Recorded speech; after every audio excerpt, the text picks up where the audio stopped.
Thanks to Hims, nobody has to. And that's really good news. To start your free online visit, you need to go to this exclusive address, forhims.com/real. That's forhims.com/real for your free online visit. forhims.com/real. Turn to the experts at Howald Heating and Carrier for all your heating needs. Howald Heating, Air, and Plumbing, where coming home never felt so good. Online at howaldheatingandair.com. SportsCenter updates on the Fan are brought to you by Big O Tires. Save $70 instantly on sets of Yokohama, Goodyear, and Continental tires with financing available at your locally owned and operated Big O Tires, the team you trust. 93.5 and 107.5, The Fan. WFNI, WIBC, HD2, W298BB, WIBC, HD3, W228CX, Indianapolis. Coming up Tuesday morning on the Fan Morning Show with Jeff and Big Joe, we'll continue Victory Monday into Tuesday, not just for the Colts, but hopefully we'll be talking about a Pacers win as well. 7 a.m. Tuesday morning.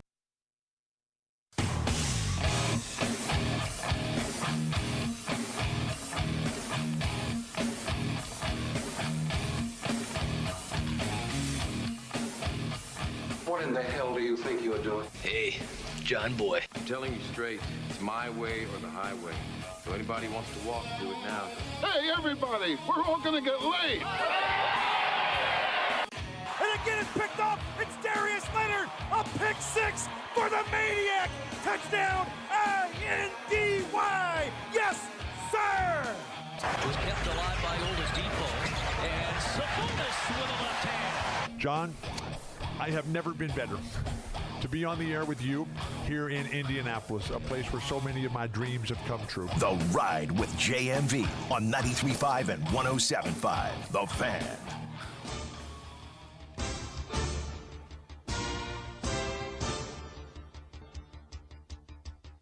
Play action, Rivers drops the throw, slides, going to heave it way downfield for T.Y. at the 5, and he walks into the end zone. Touchdown, I-N-D-Y to T.Y. A 41-yard bomb from Phillip Rivers, and the Colts are right back on top. It is 16-14. Carr backs the throw, looks, going to air it out deep into the end zone, and it is caught in a one-handed INT. Are you kidding me? Kenny Moore snatched it out of the air with his right hand. Kenny Moore, lightning in a bottle. Holy my! Second down and long for Indianapolis, moving it right to left. They'll sweep it right side to Jonathan Taylor. Huge hole, 45-50, 45-40, down the far sideline, out sprinting everybody, 10-5, Jonathan Taylor, touchdown, I-N-D-Y, a 62-yard run for the rookie out of Wisconsin, his longest rush of the season. Out of the gun is Carr.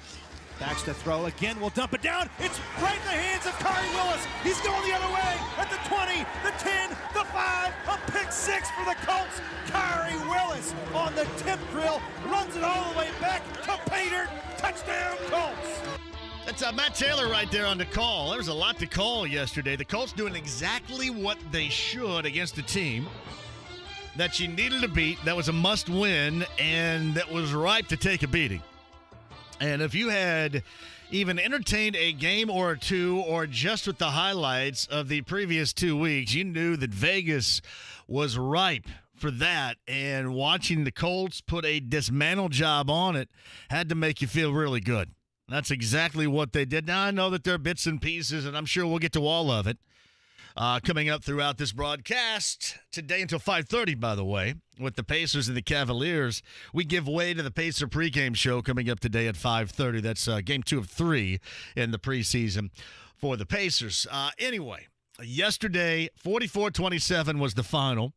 And did anybody think about this? Because we had Kenny Moore on last Wednesday. And if you remember, Kenny Moore took a little bit more time, maybe 10, 12 more minutes, because he was working out on the jugs machine, and we talked about that very thing.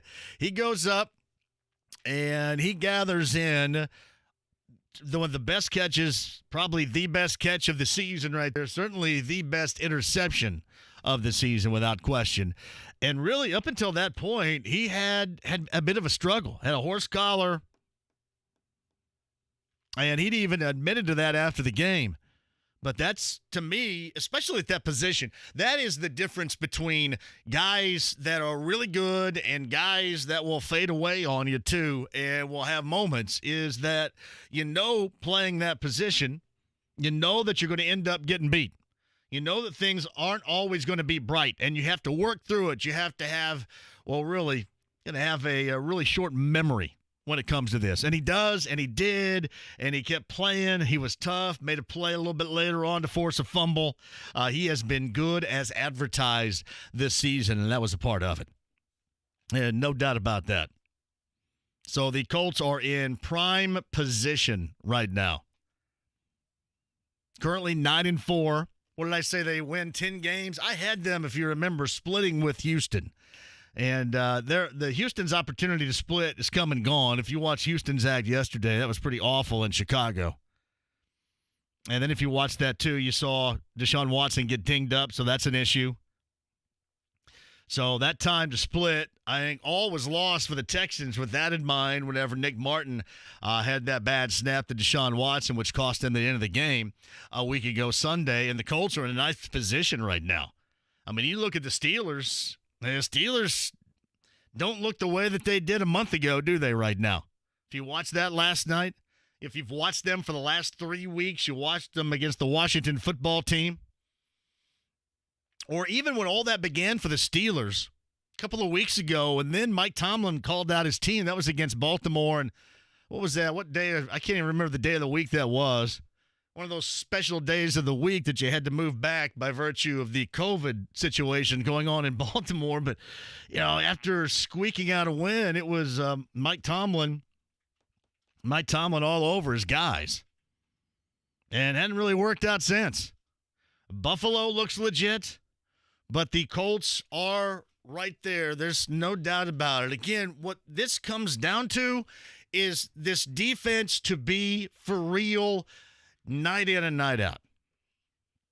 And there are some moments yesterday. I mean, they let Carr get comfortable, and we'll get to this because Frank Reich had mentioned that he talks to Chris Ballard and has said there's not a weakness on this team. There is a weakness on the team. The weakness, you can't get consistent quarterback pressure, and this is a weakness that we have seen forever. I mean, if there's a weakness on this team that goes back further than wide receiver that we've talked about, or having at least a second one to T.Y., it has been consistent pressure on the quarterback. And that is one. And there's no doubt about that is one. You protect your own quarterback, and as we've talked about, if he's in rhythm and comfortable, you get games like we saw yesterday. And don't take anything away from the performance because, I mean, all the way around, it was feel good. The one thing about T.Y. Hilton and his 5 for 86 and 2 touchdowns is this. Maybe Kyle can do the math. I can't remember during the Reich era so far, which is in year 3, that T.Y. has been healthy this time of year. Because if you remember, in Reich year 1, T.Y. in December was dinged. He went into the postseason dinged. He still put up good numbers, I believe, against Houston, right? In the postseason that went down there. But if you remember, he was basically on skates at Arrowhead in Kansas City and that loss to the Chiefs. I'd have to look at it, but it seems like it's been the first time in a long time that T.Y. is healthy this time of year. And he looks healthy. He looks healthy. He's been successful, and then he talks some stuff. And if I were him, I'd talk some stuff too, because he's had to sit around and he's had to listen to folks like me and people like you say, well, there's no way in the world he's going to be back, and he's on the other side of the mountain, the other side of the hill, or whatever. And he has put up some numbers in the last 3 weeks that makes you think, well, wait a minute. Maybe you're on to something here. So that part is good. The other part that has been good is, are we seeing now Jonathan Taylor? Is it just by virtue of the Raiders being so bad against the rush, which going in they were, and remain, and the defensive coordinator gets gassed after the game, by the way, and Paul Gunther.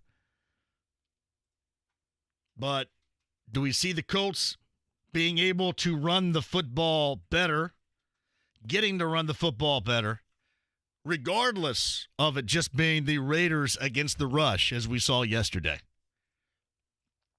You're starting to get a lot of positives this time of year, and that's a good thing.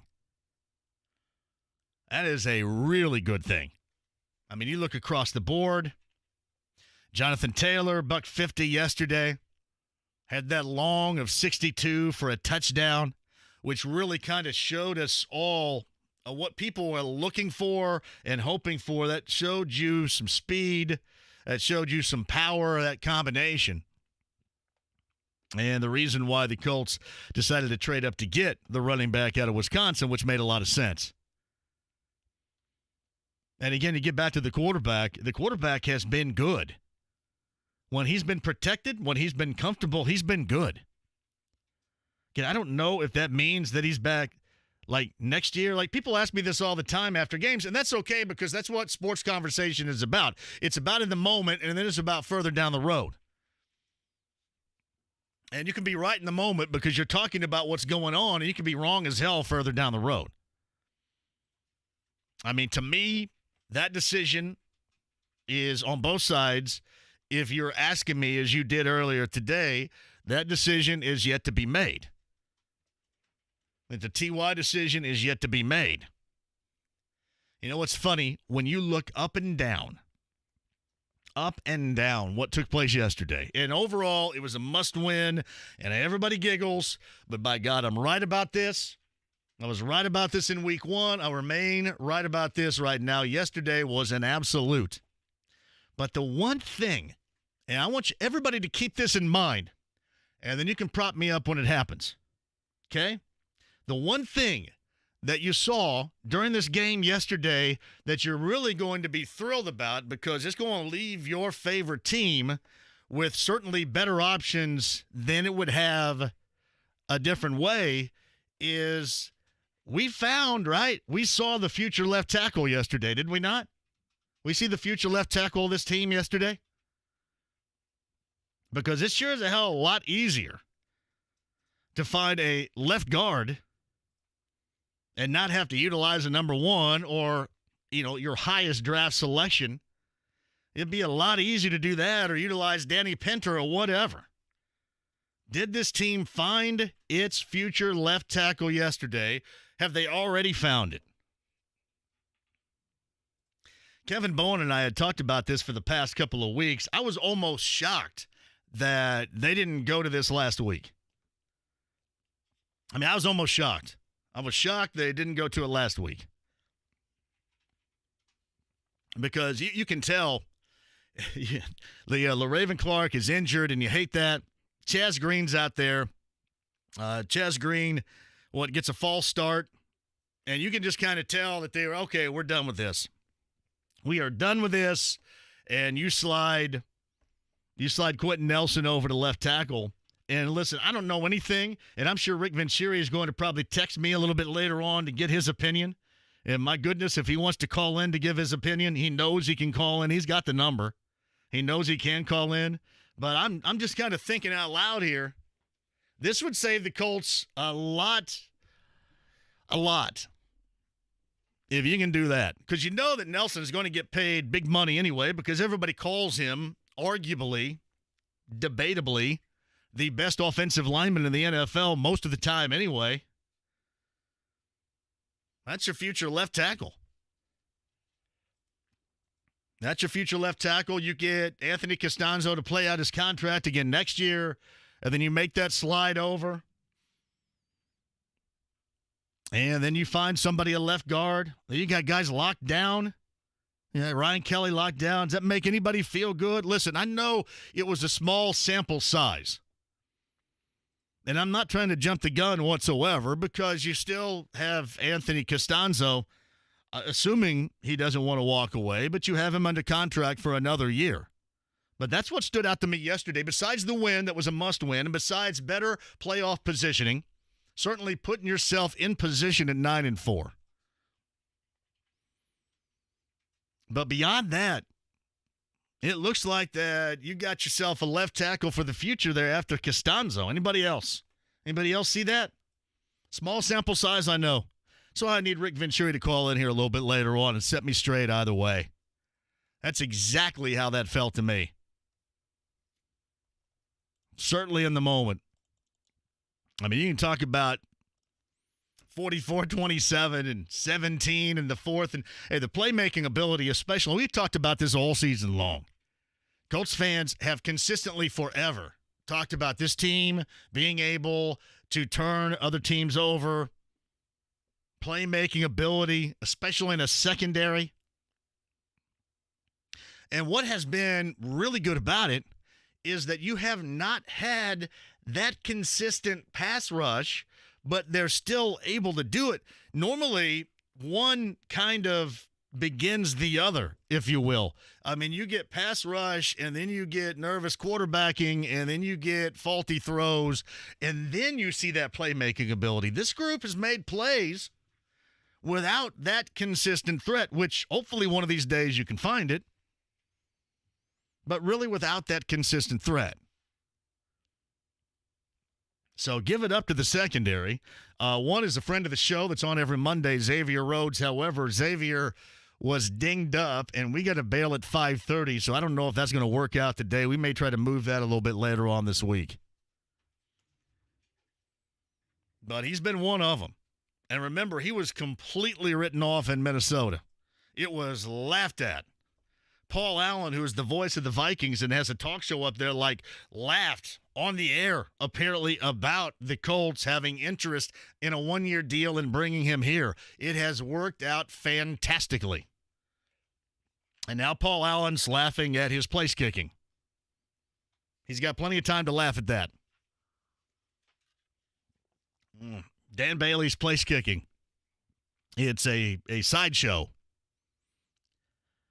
But now that's secondary. It's something Colts fans have been asking for around here forever. And this season, make no mistake about it, they have absolutely delivered. And no doubt. So, yeah, that's just the Colts playing well this time of year. T.Y. being healthy this time of year. I mean, healthy and cocky. That's where you want T.Y.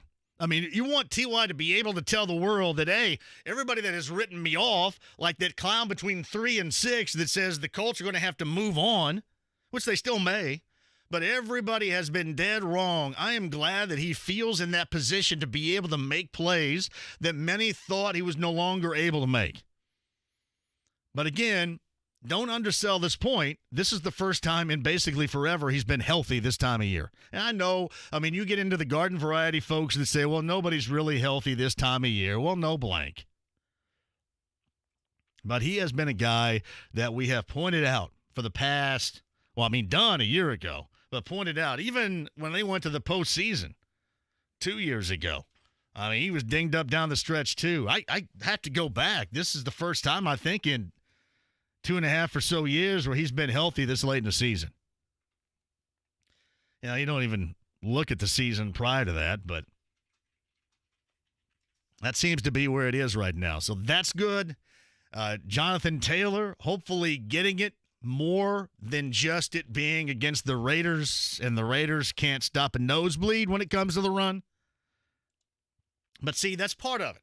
Don't let anybody tell you that, hey, it was against the Raiders and they can't stop the run. No, what happened is the Colts not only did what they were supposed to do, did what they want to do, but then took that to the next level. That's important. I mean, you weren't getting a late game rush or a late game touchdown or something that was just kind of junky. I mean, all that was legit. And that part is really good. So we shall discuss that at 239-1070. Email address to jmv@1070thefan.com. I know I'm going to get a lot of, big sample size right there. You really think he's going to be left tackle? I do really think he's going to be left tackle in the future. I do. I think after next year, that's going to be it. And I think that's going to make them more flexible. I mean, really, when you think about it, as flexible as they were this year in being able to do what they wanted to do. And remember, if Anthony Costanzo, he was kind of that first decision to be made, and had he not decided on this 2-year deal, then there's no DeForest Buckner in all likelihood here.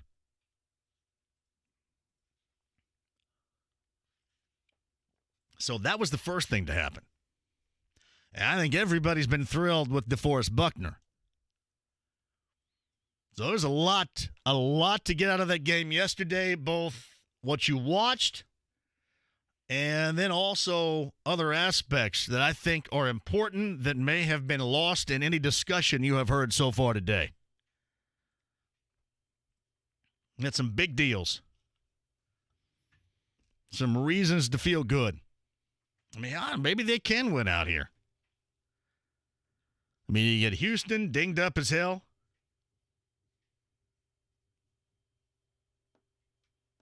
Yeah, you get the Steelers. The Steelers. You talk about going from the penthouse to the outhouse in the last 3 weeks. I'll have to give it up. Guys like Heath Harper and others, all our Steeler fans around here said, hey, when I was talking big about him, said, hey, slow it down a little bit. Something will happen to derail it, and it's weird. It's not. You thought that maybe it would be derailed by virtue of like Devin Bush being done for the season or something like that.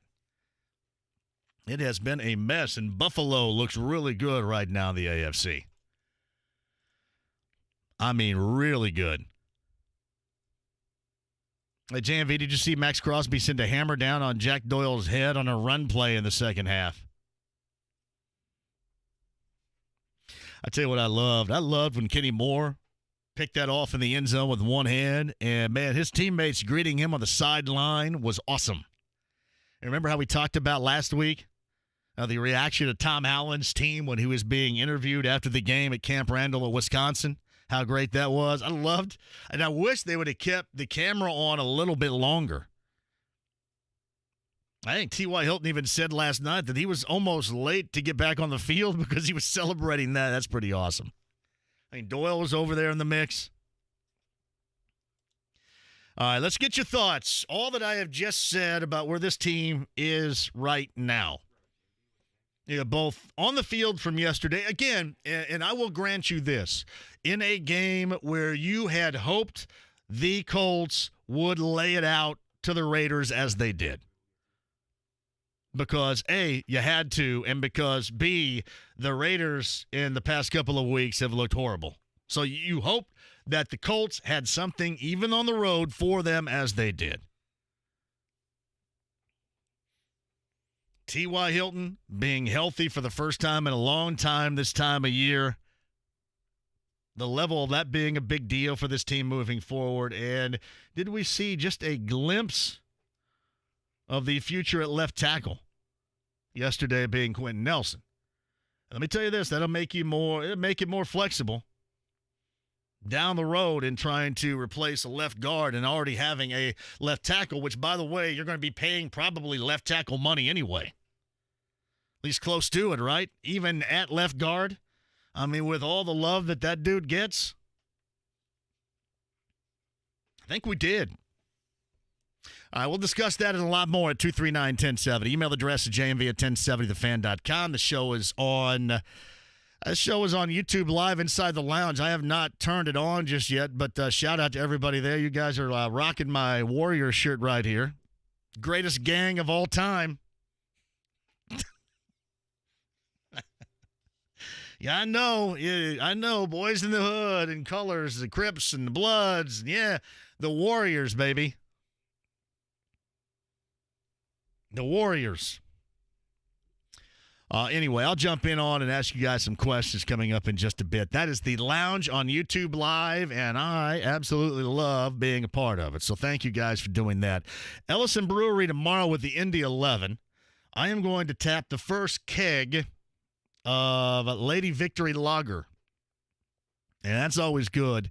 I am a genius when it comes to the tapping of kegs. So we'll do that coming up tomorrow. Ellison Brewery. And you can join me down there tomorrow from 3 until 6. That is tomorrow. Where are we going to be coming up on Thursday? Indiana Grand down in Shelbyville. I think Friday at Slippery Noodle. So we're going to be all over the place later on this week as well. All right, your calls coming up on the other side. Matt Taylor, voice of the Colts, will lob some questions about this at him and a lot more. By the way, it's not forgotten. I mentioned the Pacers-Cavaliers coming up later on tonight. Preseason game number 2. We got that for you beginning at 5:30. We've got IU. We've got Purdue. The bucket game is back on. Game on. I'm fine with it. Now, listen, my ideas, I always like my ideas better. I always like, taking the two best. But the problem that you have is, I'm assuming here, did they put like teams together that are in COVID situations? Is that kind of how they did it? And I know that they want to have the bucket game. I know that both sides want to have the bucket game. I just think we know what we know right now.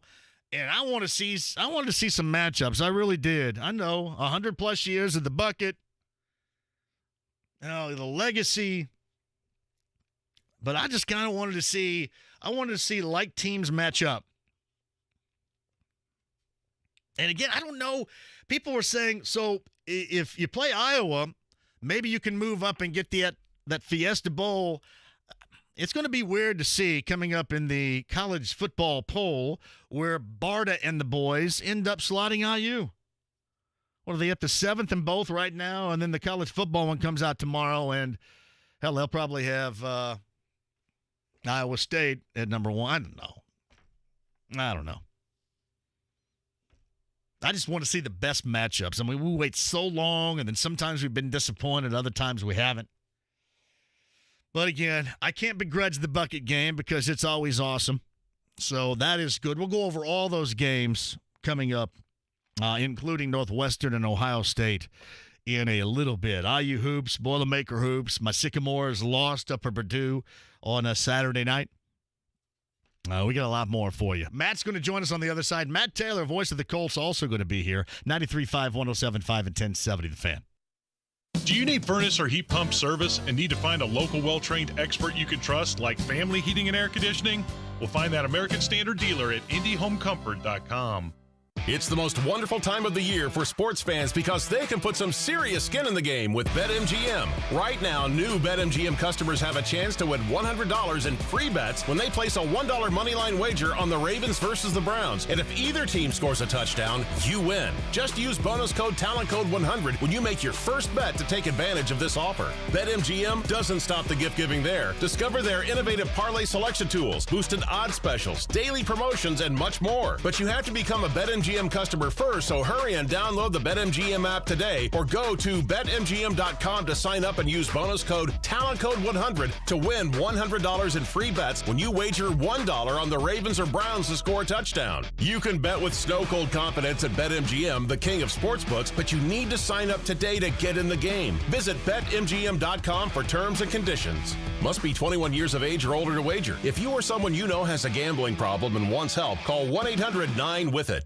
Hey, it's JMV. The largest and best medical hair restoration clinic in the Midwest is now open. PAI's We Grow Hair Indy new office is on the first floor in the Pyramids Building number 2. This is a great time to get your hair and confidence back. Here's Darren Andrews to explain what you'll find in We Grow Hair Indy's new facility. We look forward to seeing you at our larger and more spacious facility. We now offer more comfort and space to help you grow your hair back. From the Artist Robotic FUE and our trademark procedure multi-unit hair grafting to the new FDA-approved Synetics lasers and PRP, rest assured, we have the technology and experience to give you the best results. Do what I did. Call 888-724-5129 for a free in-person or virtual evaluation right now. Call 888-724-5129 and see my results at WeGrowHairIndy.com. That's 888-724-5129. WeGrowHairIndy.com. Grow your hair back today. Some gifts don't come wrapped in packages with bows and ribbons. They aren't hidden away, then torn into with reckless abandon. Some gifts are needs, like food or shelter, and those can be the most precious of all. In a year with fewer red kettles, help rescue Christmas for those facing poverty with a $25 monthly donation. Give today at SalvationArmyIndiana.org. Place your sports bets at BetRivers.com. You'll find a massive number of basketball betting options, bet point spreads, money lines, and game totals directly from your mobile device. Use one of our 12 easy deposit methods to get in on the action. And when you win, we pay fast. We pride ourselves on our quick and easy payouts. Sign up now. We'll match your first deposit up to $250. More bets, more action, more fun. Gambling problem? Call 1-800-9-WITH-IT. 1-800-994-8448. This is Rob Evans. At INHP, we provide access to affordable financing options, giving our clients the power to choose where they want to live. Learn how we do it at INHP.org. Pierce Jewelers has the perfect sparkle to put under the tree this Christmas. So don't be a Grinch. Spoil your loved one with a little blue box from Pierce Jewelers in Carmel. The Ride with JMV. Bullish Brand's hanging and banging with you until the 8 o'clock hour. Coming up, we have artists such as Living Color and the Fine Young Cannibals right now. Here's Roxette, The Look, 89.9 WROL. 93.5 and 107.5. The Fan. 17-14, 3:40 to go here in the second quarter. Carr out of the gun, 3 receivers left. One goes right, that's the boundary. Ball in the far hash. Carr backs to throw, looks, gonna air it out deep into the end zone, and it is caught in a one-handed INT. Are you kidding me? Kenny Moore snatched it out of the air with his right hand, brought it down with just one hand, and stole a touchdown pass away from Darren Waller. Kenny Moore, lightning in a bottle. Holy my! Matt Taylor, Colts Radio Network with the call. Colts win yesterday, put up 44 against the Raiders. And not only doing what they needed to do in one of my noted must-win situations, but then going the extra mile.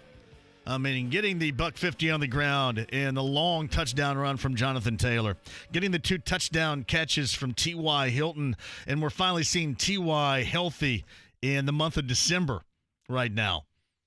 And then what I think, unveiling the future left tackle when Anthony Costanzo decides to step away in one Quentin Nelson. I know all around it was a fantastic afternoon in Vegas. Yesterday on the Andy Moore Automotive Group hotline, he is the voice of the Colts. He is Matt Taylor. You know what's funny about that Kenny Moore highlight is Kenny was on the show on Wednesday, and he spent some extra time on the jugs machine, and he was a little bit late because of that, and we talked about that very thing last Wednesday. Exactly what he was practicing was that.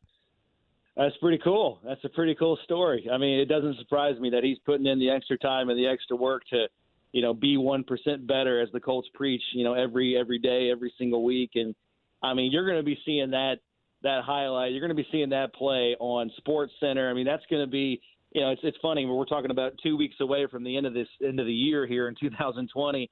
They always make those, end of the year sports montages with greatest plays, greatest moments. That's got to be up there. I mean, that's got to be, I think, the catch of the year in the NFL, and it's an interception by a defensive player. I mean, that was Odell Beckham Jr.-esque. I mean, that was literally one of the greatest plays I think I've ever seen in a football game. So Matt Taylor with us. One of the best parts about it, I thought, with Kenny's game in general yesterday was on the heels of him arguably having some of his worst moments of the year. Yeah. And to me, that just tells the tale about how good this dude is, because you got to have a short memory when you play that position. It hadn't gone well to that point, and then he makes that play in the end zone, which, as you mentioned, is the catch of the year around the NFL, and then continue to make plays. And then that forced fumble. I mean, that's when you look at an all-pro guy, when he forgets about what happened on the play before and goes out and does his job on the next one. No doubt about it. I mean, he got beat by a guy that most Colts fans had never even heard of, and Foster Moreau, the third-string tight end for the Raiders. And, he put a couple of good moves on the secondary. He also made Julian Blackmon miss for a, 45-plus yard touchdown. And it looked like after that, okay, this is going to be one of those games. It's going to be a shootout here. Both offenses are going to put up a lot of points. And you're exactly right, man. I mean, Kenny Moore has just this great mental ability to flush bad plays, not let it linger. You kind of move on to the next one. And that's what he had to do. And I don't think you can make the plays that he made down the stretch of that game if he's still thinking about, a mistake in the first quarter that led to a touchdown.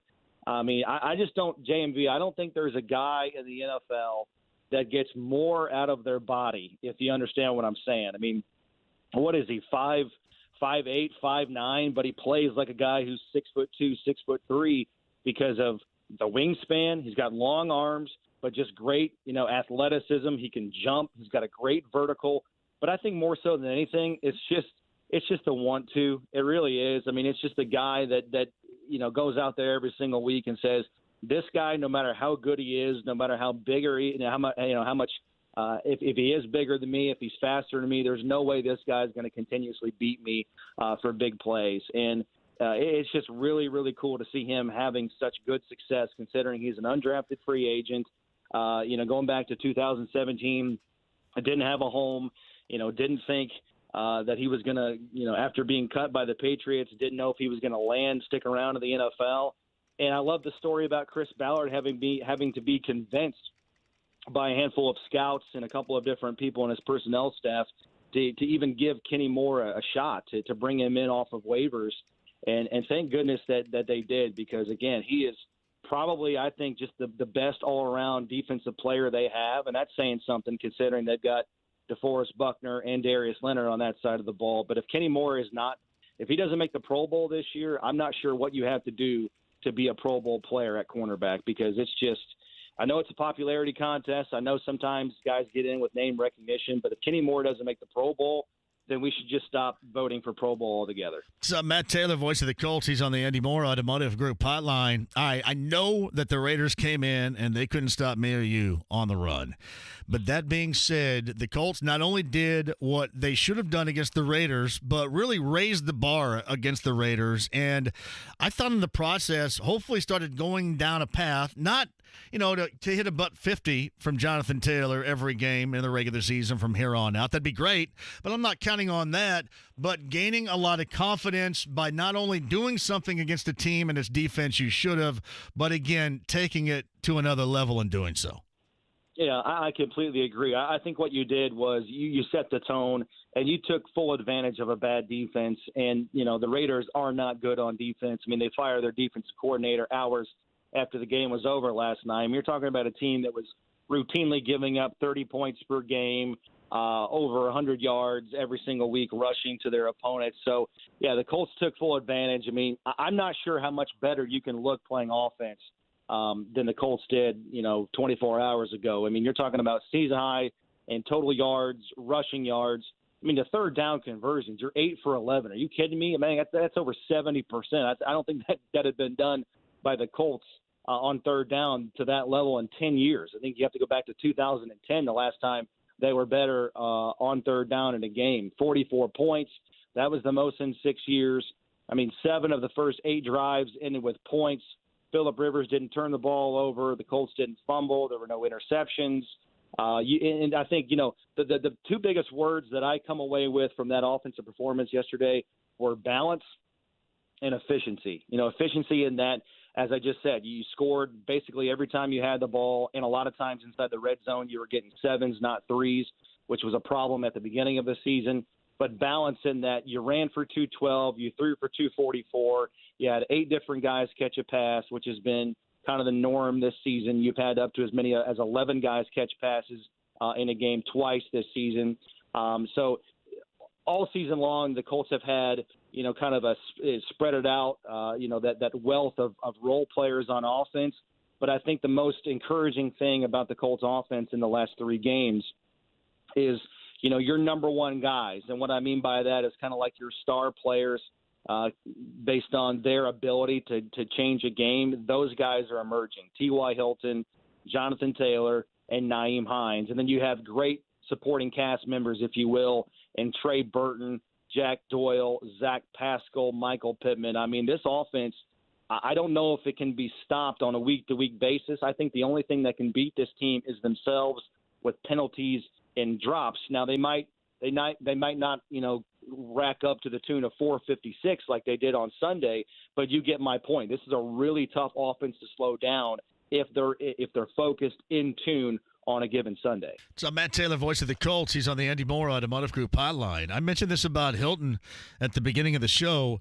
It's the first time in recent memory, and I'm assuming in the past 3 years, that T.Y. Hilton has been healthy this time of year. And I think that says a lot right now, because he's getting a bit ornery too. And I think that plays into not only his favor, but this team's favor as well with the post-game comments that we heard. He's kind of feeling it right now, and it's the first time that I can remember. You can certainly help in the past 2 to 3 years where he's been healthy this time of year.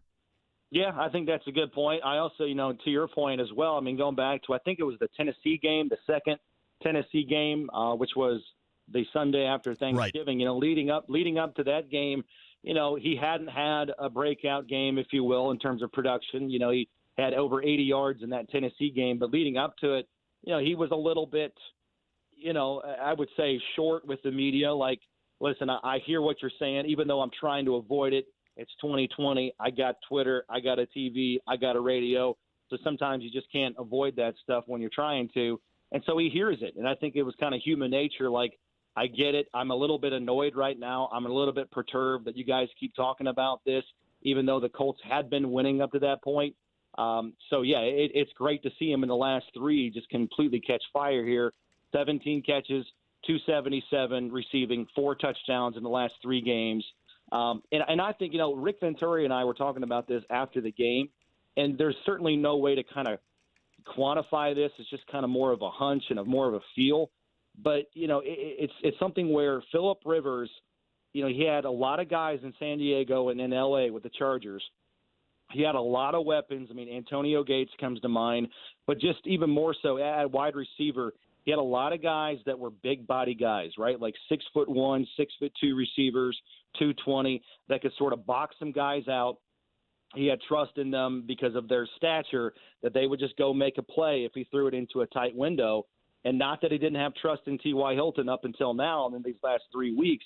But I think it's sort of taken Phillip a little bit of trust and a little bit of a mindset change that, hey, even though this guy's not the biggest guy in the world, even though he's only 5'8", 5'9", if I throw a back shoulder throw to this guy, if I put it in a tight window, T.Y. Hilton's a damn good receiver, and he's good enough to make those contested catches.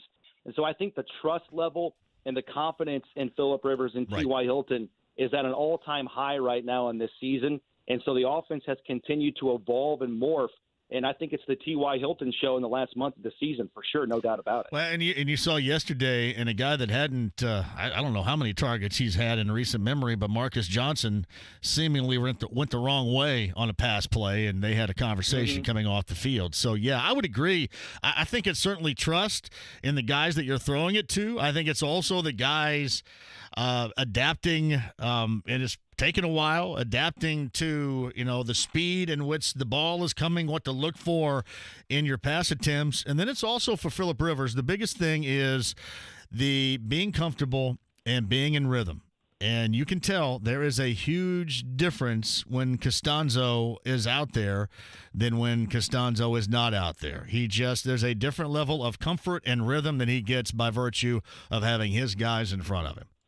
Yeah, and I think, obviously any quarterback would feel comfortable with having Anthony Costanzo out there because you can count on one hand the amount of times the Colts have to chip his way or focus extra attention to the left side of the offensive line during the course of a game. Obviously, you're having to do that more when he's not out there. I mean, we saw that in the Texans game when it was Raven Clark and Chaz Green. I mean, so any quarterback would feel, just in the back of their mind, just feel protected on the left side, and maybe it gives you that extra, split hair of a second to let a route develop and get rid of the ball a little bit later than you normally would if you knew you didn't have a solid left tackle out there. I mean, Phillip Rivers here in the last 8 games, I think, Frank Reich talked about this earlier in the week, last week, that Cleveland game is sort of like the line of demarcation between, up and down play on offense to now in the last 8 weeks, just completely steady, just off the charts consistency and efficiency from the quarterback play. You're talking about in the last 8 games here, a 16-4 touchdown to pick ratio, well over 2,200 yards, 67% completion percentage. Phillip Rivers has been over 250 passing in 6 of those 8 games, and the Colts are 6-2. Again, we talk about it all the time. Is Phillip Rivers, living up to expectations? Is he playing the way the Colts envisioned him playing when they signed him back in March? I mean, abso-freaking-lutely. I mean, I don't know how much better you want a 39-year-old quarterback to play, considering he's switching teams for the first time in his career, and he didn't have an offseason with a whole new, arsenal of weapons. I'm not sure how much better it gets on offense from the quarterback play in the last 2 months. Yeah, and I asked this question last week because, we had the offseason debate, and then we had the everybody signing with debate. Did they make the right choice? And, of course, we've been on a roller coaster with that right choice because there were moments when, early on everybody thought Cam Newton should have been the guy. People wanted Tom Brady. Some wanted Jameis Winston. Others wanted Andy Dalton. It was Teddy Bridgewater, trade for Matt Stafford. But when you look at it, all those offseason options, if you put them all, I think, into an area and debate them, there's no doubt to this point where we sit here and have this conversation, Matt, right now, that Rivers was the right choice for this team. Well, especially if you've got, back then, obviously, I get what you're saying.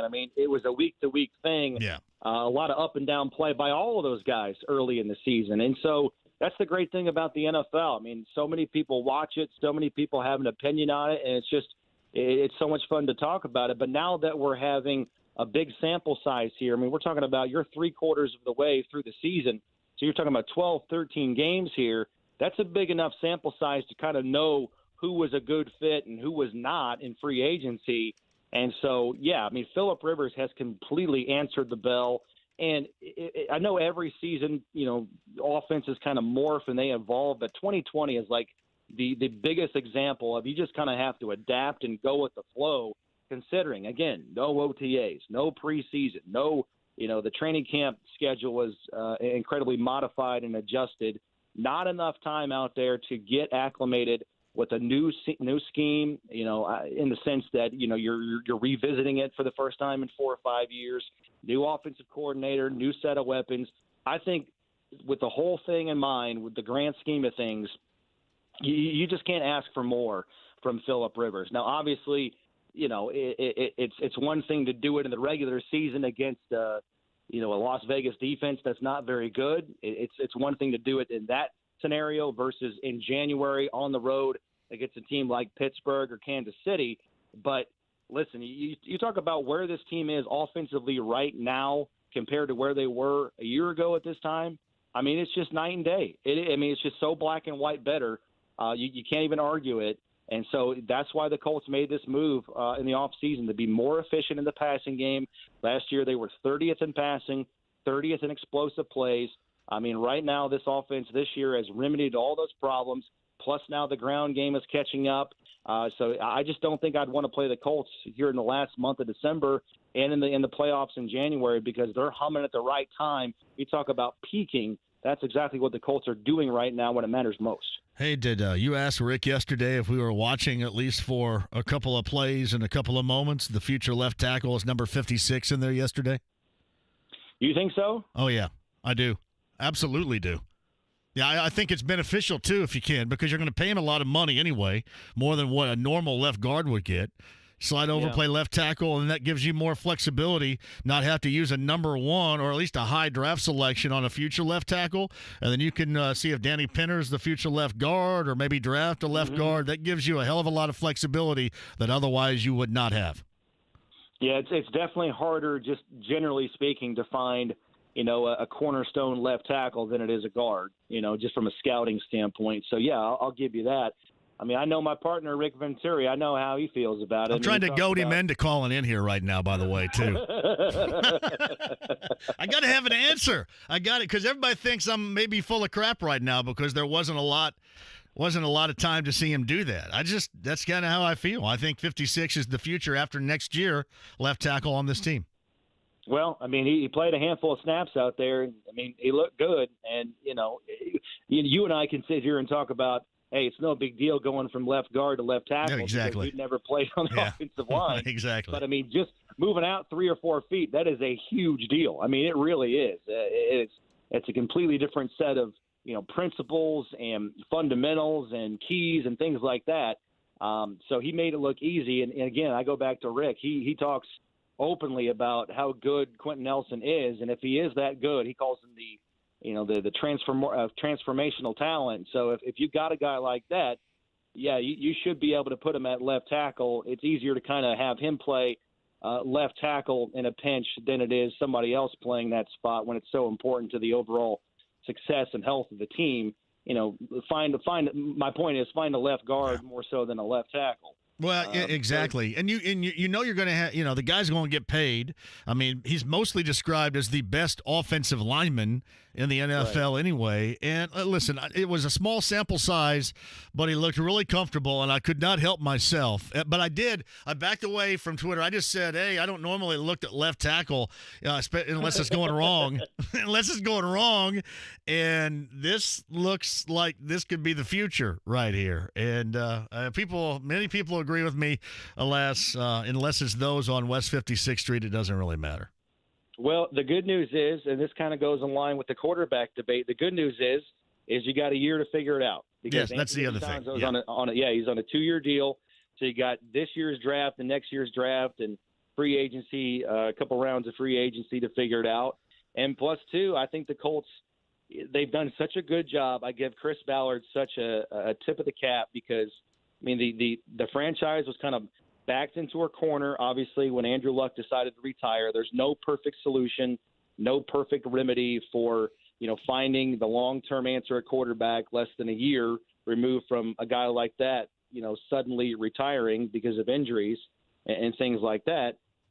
So, listen, it would not surprise me at all if Phillip Rivers plays well enough these last 3 games and gets re-signed in March, and the Colts have even more time to figure out what they want to do with the long-term answer at quarterback. He's not going to be the quarterback 3 years from now, so the Colts are buying more time and boxing themselves out of this corner to figure out who that long-term answer is going to be. But in the meantime, as I've said this whole season, the core of their team is here. They're under financial control.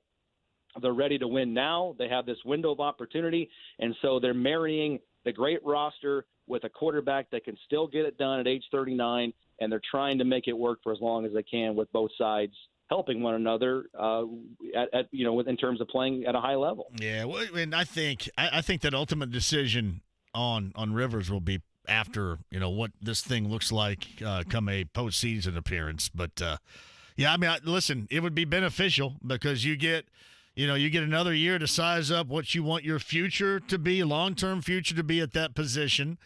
And that's why, if you can slide 56 to left tackle, man, that makes you flexible. That gives you a level of flexibility certainly not other, if any, teams are allowed at that position. So we'll see. But that was just a kind of a thought that I had last night. So I'm sure you enjoy it because I dropped that in your lap today. So just tell everybody it was my idea, okay? That was my idea. I'm with you. A lot of people are thinking the same thing. I mean, it's logical to, again, have your best offensive lineman play the most important position.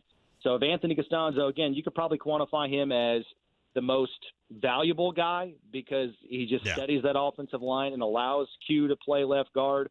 But your best offensive lineman, without a doubt, is 56. All right. Everything going okay? Your neck of the woods?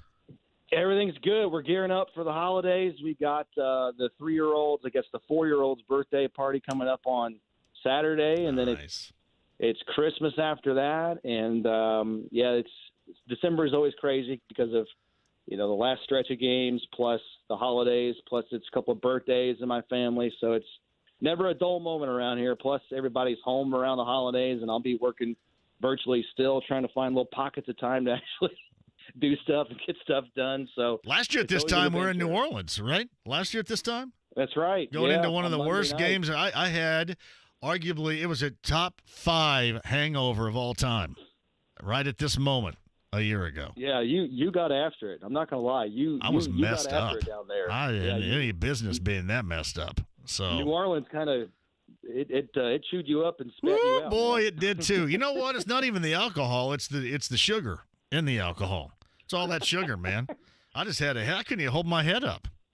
I walk around my head down. So you're like an 18-year-old girl on spring break in Panama. It's like I drank 25 bottles of Boone's Farm. Give me the Strawberry Hill. Hey, it's a pleasure, man. I'm sure I'll talk to you before the holiday, but we'll get after it again on New Year's Eve because I'm hosting a party here next door on New Year's Eve that's going to be epic. Awesome. You're back. Yeah. You're back. Going to be epic. Christmas music. He's back, baby. I'm shutting her down, baby. Hey, appreciate you. All right, man. Be good. It's Matt Taylor, voice of the Colts on the Andy Moore Automotive Group hotline.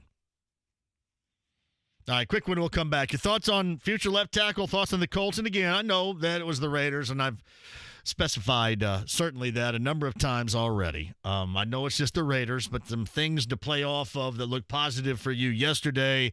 And then you'll even look at my off-the-field stuff for the future regarding left tackle. Your thoughts on that and more at 239-1070. Shout out to the lounge. Let us take a break.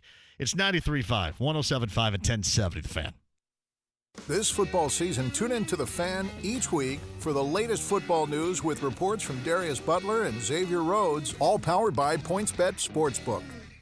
This is Jerome Bettis, and I want to introduce you to my friends at Bet Rivers Sportsbook. Bet Rivers is the #1 sportsbook across the way in Illinois and the trusted partner of French Lick Casino here in Indiana. Bet Rivers truly cares about your satisfaction and works hard to deliver a sports betting experience second to none. Make your next bet with the trusted team at Bet Rivers Sportsbook. Go to betrivers.com and bet with the winner. Must be 21 or over to play. Gambling problem? Call 1-800-9-WITH-IT. 1-800-994-8448. Playable only in Indiana. Hey, John, for Connecticut, great water is a possibility this time of year. Just in time for the holiday season, too. Indiana notoriously has the worst water. I mean, hard water everywhere.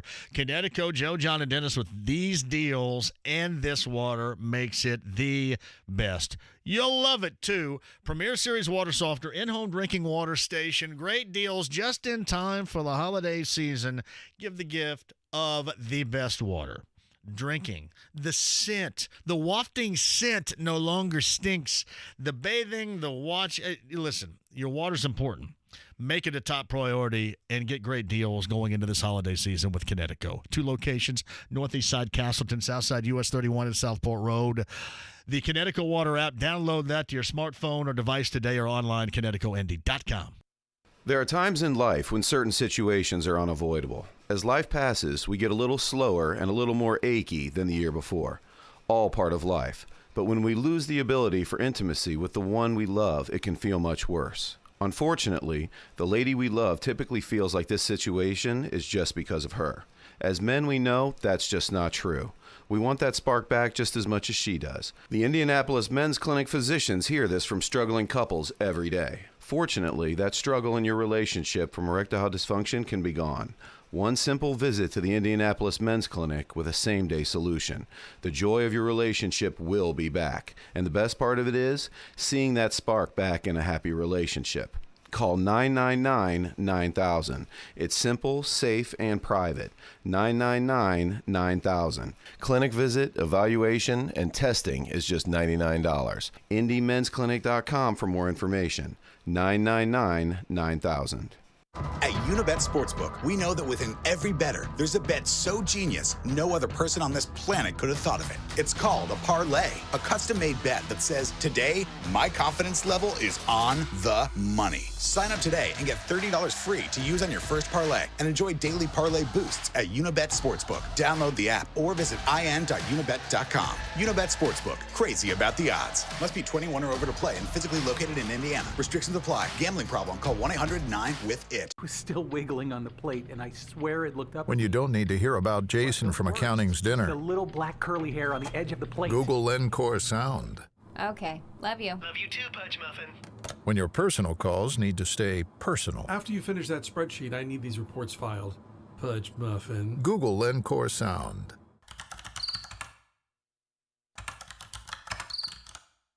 When silence becomes a distraction, Google Encore Sound. Hey, it's John here, my friends from Forum Credit Union, always there to help you. And as 2020 gets the heck out of here, right?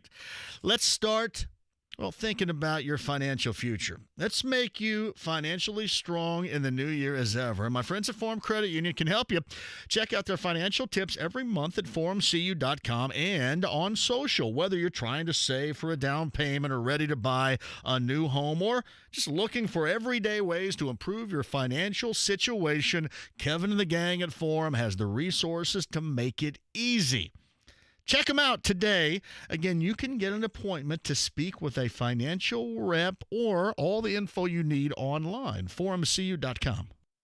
Head to Twin Peaks, the ultimate sports lodge, with brews served at 29 degrees and ice-cold mugs and high-def screens everywhere. Twin Peaks. Eats, drinks, scenic views. Hey, join me tomorrow. We're going to continue the conversation on the Colts. Are you kidding me? The Colts just had their best performance of the year, and I cannot wait to talk about it tomorrow, noon to 3. Join me.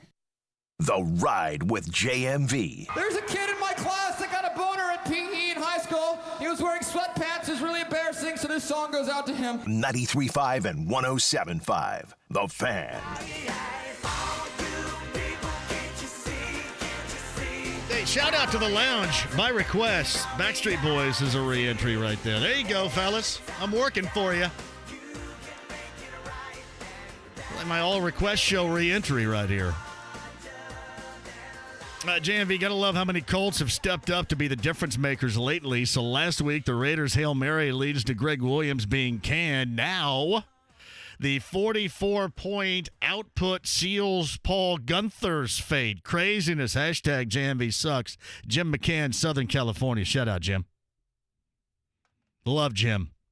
Hey, JMV, dumb question here. Is right tackle the most important position for a left tackle, left-handed quarterback, or do people consider it left tackle? I mean, right tackle for the left-handed quarterback, left tackle for, the right-handed throwers here. I just think that, to me, that most important moving forward position. I'm assuming you're asking, so what if they draft Trevor Lawrence? They're not going to, and they're not going to be able to. But my future money right here and right now, the year after next is going to be 56 playing left tackle, which will create a great deal of flexibility. You're not going to have to use that highest selection on a left tackle. And even if it was just a little bit of sample size. And Rick Venturi, if you're listening right now, call in, and I want to get your take on that. Even if you have to go quick. I'm trying to goad Rick into calling in right now because of that. Quick one. We'll come back. If you're on hold, Tony, I'll start with you on the other side. I got plenty of time. 5:30 we bail for Pacers preseason hoop, and I got you and me until then at 239-1070. Back with you next. Another reading from the Golden Oak Lending Book of Mortgage Lingo. What is a cash-out refinance? It's doing a cannonball from your porch. Watch out! That new car smell.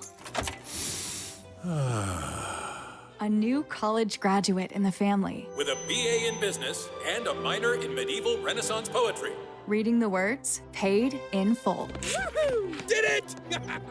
At Golden Oak Lending, we speak mortgage and love translating it for our customers. Right now, rates are at a low 2.5%. Call 317-706-GOLD or visit us online at goldenoaklending.com and talk with an experienced local loan officer who will guide you every step of the way. NMLS 114937, 2.5% fixed, 2.655% APR on a conventional 15-year mortgage with 30% equity and approved credit. Hey, it's Rob Belushi wishing you happy holidays from Bill Estes Ford in Brownsburg. I don't know about you, Brian, but I'm ready for the cheer of a new year. Me too, Rob. Let's start celebrating with new deals right now. We're jumping the gun on 2021 and partying early. This year, we've all earned it. Looking to 2021, let's give 21% off almost all of our 2020 inventory, but let's do it this month. On select models, let's also add 0% financing for 72 months. That's 21% off almost all of our 2020 inventory of cars, trucks, and SUVs. 0% financing for 72 months. Plus, you can stack the savings with $3,000 more for your trade. Brian, my resolution next year is to give you more room to speak. That's nice, Rob, because I wanted to say that... Next year, Brian. Right now, get 21% off almost all of our 2020 inventory and 0% financing for 72 months, plus $3,000 more for your trade. Your key is waiting at Bill Estes Ford in Brownsburg. Place your sports bets at BetRivers.com. You'll find a massive number of basketball betting options, bet point spreads, money lines, and game totals directly from your mobile device. Use one of our 12 easy deposit methods to get in on the action. And when you win, we pay fast. We pride ourselves on our quick and easy payouts. Sign up now. We'll match your first deposit up to $250. More bets, more action, more fun. Gambling problem? Call 1-800-9-WITH-IT. 1-800-994-8448. Prescription products require an online consultation with a healthcare provider and are only available if the provider determines a prescription is appropriate. Subscription required. See website for full details and important safety information. Hey guys, good news. The outrageously expensive little blue pill is now generic, which means you can get the prescription medication to treat ED at affordable prices. And Hims makes it extra affordable. You pay just $30 for a month's supply. And right now, get your first online doctor's visit totally free when you go to forhims.com/real. That's right, free. Zero copay, no expensive appointments, no awkward face-to-face conversations to get your prescription. Hims connects you to doctors online who can evaluate you and, if appropriate, prescribe your ED medication. And a pharmacy sends it right to your door. Hims makes it affordable, private, and incredibly easy. Nobody likes dealing with ED. Now, thanks to Hims, nobody has to. And that's really good news. To start your free online visit, you need to go to this exclusive address, forhims.com/real. That's forhims.com/real for your free online visit. forhims.com/real. Hey, it's JMV and the NFL final leg of the season. College hoops back. NBA is about set to tip off, and FanDuel Sportsbook is there for all of your betting action excitement.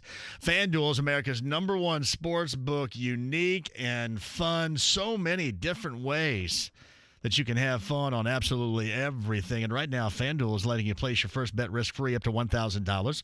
That's $1,000 you get back with FanDuel if you don't win your first bet. So, I don't know, zero in on the Texans and the Colts coming up on Sunday if you like. If you got a college basketball game you like, college football coming up with the Big Ten this Friday, you can do that. And know that if you download FanDuel Sportsbook and use the promo code JMV, they're going to refund that first bet up to $1,000 back if you don't win. Again, FanDuel Sportsbook, promo code JMV, 21 plus and present in Indiana. First online real money wager only site. Credit is non-withdrawable and expires in 14 days.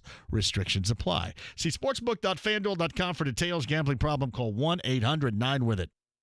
The real spirit of Christmas is the goodness we feel in our hearts and share it with the world. Merry Christmas from Pierce Jewelers. May you have a peaceful and blessed new year. Looking a little scruffy? It's time to get cleaned up at Lady Jane's Haircuts for Men in Greenwood. On State Road 135, just north of Smith Valley Road, Lady Jane's in Greenwood, it's wicked awesome. 93.5 and 107.5, The Fan. WFNI, WIBC, HD2, W298BB, WIBC, HD3, W228CX, Indianapolis. Go trackside with Kurt Cabin and Kevin Lee. Tomorrow night at 7 on The Fan. The Ride with JMV. Say, man, you got a joint? No, not on me, man. It'd be a lot cooler if you did. 93.5 and 107.5, The Fan. Second down and long for Indianapolis, moving it right to left. They'll sweep it right side to Jonathan Taylor. Huge hole, 45-50, 45-40, down the far sideline, out sprinting everybody, 10-5, Jonathan Taylor, touchdown, INDY, a 62-yard run for the rookie out of Wisconsin, his longest rush of the season, and now the Colts lead at 26-17. Matt Taylor on the call right there. Jonathan Taylor goes $150. That long 62-yard run to pay dirt yesterday. Colts put 44 on the board, and in the process, John Gruden fires the defensive coordinator Paul Guenther after the game. By the way, re-entry song request is Screaming Trees. Nearly lost you out there, everybody. Welcome to hour number 2 of this show. Matt Taylor, voice of the Colts, joined us a little bit earlier. Now, me and you at 239-1070. I got your emails. I got your tweets. JMV 1070, and we're inside the lounge on YouTube Live. If you guys want to check things out and want to watch, you want to listen, you want to participate, do whatever. Social media isn't the place for soft feelings. We're talking about football, night ice skating, like stuff like it. If you want to get in there, that's outstanding, though. Hey, JMV, I'm a Steeler fan, but I don't know what I saw in the last 3 weeks. They've looked like the worst team in the NFL the past 3. Yeah, they don't look very good. I think you're onto something there. JMV at 1070thefan.com. Rivers now has timing down with receivers. His strength is no favorite, just timing. Youngtown. Richard, I don't even know if it's timing as much as just being comfortable. I mean, there's just a difference when folks are coming down on him and he doesn't feel it with those protecting in front of him, then the Colts are screwed. So, I mean, seriously, those moments, they're screwed. And there is a fine line here to make sure that protection can be longer lasting. Hey, by the way, Frank Reich meeting with the media. Jordan Glasgow on special teams returned to Indy on a private charter last night. He's on the COVID-19 list. Reich says, this is according to Kevin Bowen, 1075thefan.com, the Colts feel the Glasgow situation is isolated. All other tests have been negative for the Colts. Darius Leonard, back injury. Xavier Rhodes, who's going to go through treatment, and we have to bail before he can come on today at 5:30. Don't appear to be serious, according to Frank Reich. They're going to monitor this week and see how things go with the progression. And that's where things are right now. All right, 239-1070. I promise you some calls, some input, things that I have hit on. If you guys want to go bucket game, we can. You want to go hoop, we can. Some things I've hit on. The Colts doing against a team they should have beaten and then taking it to the next level was nice. There's no doubt. T.Y. Hilton being finally healthy this time of year. He hasn't been in a while. That is good. Being able to run the football against a team that can't stop you or I is good. And the left tackle of the future is what I believe they have found, if not for fleeting moments yesterday in Quentin Nelson, which I also think is really good. We'll see if you believe me on that. That and other NFL thoughts at 239-1070. Tony's going to lead us today. Hello, Tony. How are you? Doing good. Thanks for having me on. You got it, Tony. Go ahead. Yeah, I just wanted to talk Rivers in that game yesterday. I mean, I'm calling from San Diego, so I grew up watching this guy. And, yeah, I mean, that right there was the blueprint in how the Colts are going to be successful with him behind center. I mean, he needs that running game with Jonathan Taylor, and he just needs to convert on third down like that. And then the occasional big play to T.Y. Hilton. That's literally 2018 when they went 12-4. I think if you get T.Y. Hilton in that Keenan Allen role and Jonathan Taylor, like Melvin Gordon was running the ball in 2018, look out, because the Colts offense looks like they're starting to click. I didn't watch it, Tony. In 2018, did he get adequate protection? Because to me, the top of that list is making sure he's comfortable with those protecting him in front. I think that's where it all starts for him. How was the protection he had in that season you're talking about? That's actually a great point. He had horrible protection in 2018, but they ran the ball so well, it really took the pressure off of the pass rush to allow that big play to happen. I think with the Colts, I mean, we have the best offensive line in all of football. That Rivers knows that. He's now getting that time back there in the pocket. And if you've been watching, I mean, he's very good within the pocket to make those throws. If you give him time, he'll be able to look for that deep play. And I think, the games that Costanzo is out, that's why we weren't seeing T.Y. Hilton clicking. I think that right there is the big correlation why T.Y. is doing so well with having all your like Costanzo back and all those big guns on the offensive line. Hey, Tony, anything else from San Diego, brother? Not much. I mean, you guys are making it fun out here. We don't have a team anymore, so there's a huge contingent of San Diegans that are pulling for the Colts this year. So thanks for making it fun. But you do have the weather though. You got that going for you, which is really nice. That's true. But you also have ridiculous cost of living out there, and you got that going for you too. That's true too. I would rather have a football team than the weather. I'll put it that way. Hey Tony, check in anytime. I appreciate you. Thanks for having me on. You got it. That's Tony from San Diego, California. We need more San Diegans to call this show, I think. Or we need some of you from Mooresville to fake like you're from San Diego. One of the two. I think it all works itself out. Yeah, I'm from San Diego. Oh, wait a minute. You sound like you're from Avoca. I'm from San Diego. We need more of that on this show. It's outstanding right there. JMV, do you think IU goes to the Fiesta Bowl? Fiesta Bowl, what else? Citrus possibility? Outback a possibility? Is what they're talking about right now? I hope they can just play on Friday. Anybody else with me on that? I am just hoping that they can play. And that's where we start. Well, you don't think my guy from Avoca sounds like he's from San Diego? JMV at 1070thefan.com is the email address. JMV, I know you have him normally on every Monday, but do you think that Xavier Rhodes has re-sparked his career with this year so far? I don't think there's any question he's done it. Because I mentioned that at the outset of the show, and he's been consistent at doing it. He's been consistently good this year.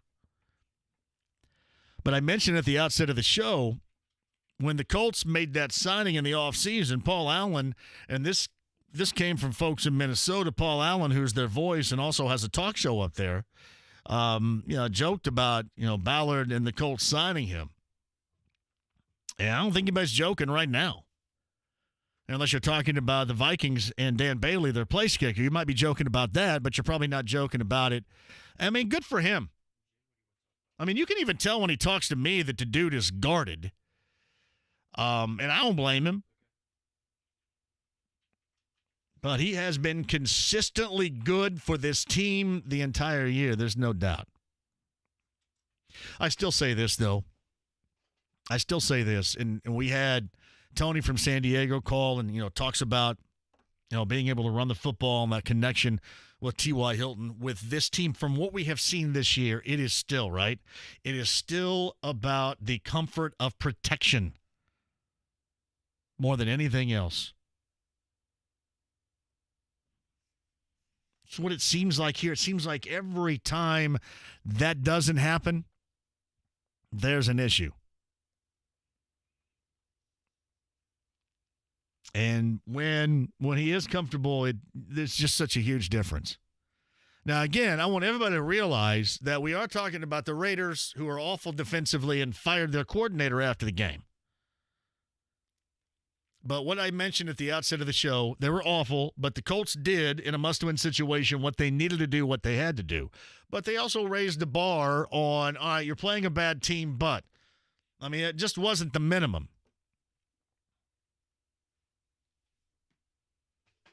I mean, they left no doubt on a team that's playing not a high level of football right now. And that's what you got to do. That's what you got to do to make believers out of folks if your schedule or the wins on your schedule don't necessarily define that. It's from Daniel Eads. JMV with the shout-out to Avoca, the suburb of Springville, and the home of J.R. Holmes, Wilmington South head coach. And it has a little convenience store there, a fish hatchery, the Fish Hatchery. Well, I remember back in the day, my grandparents would take me to I think it was a lamb roast or something. Lamb or sheep or something. It was, that kind of meat. In the middle of the summertime.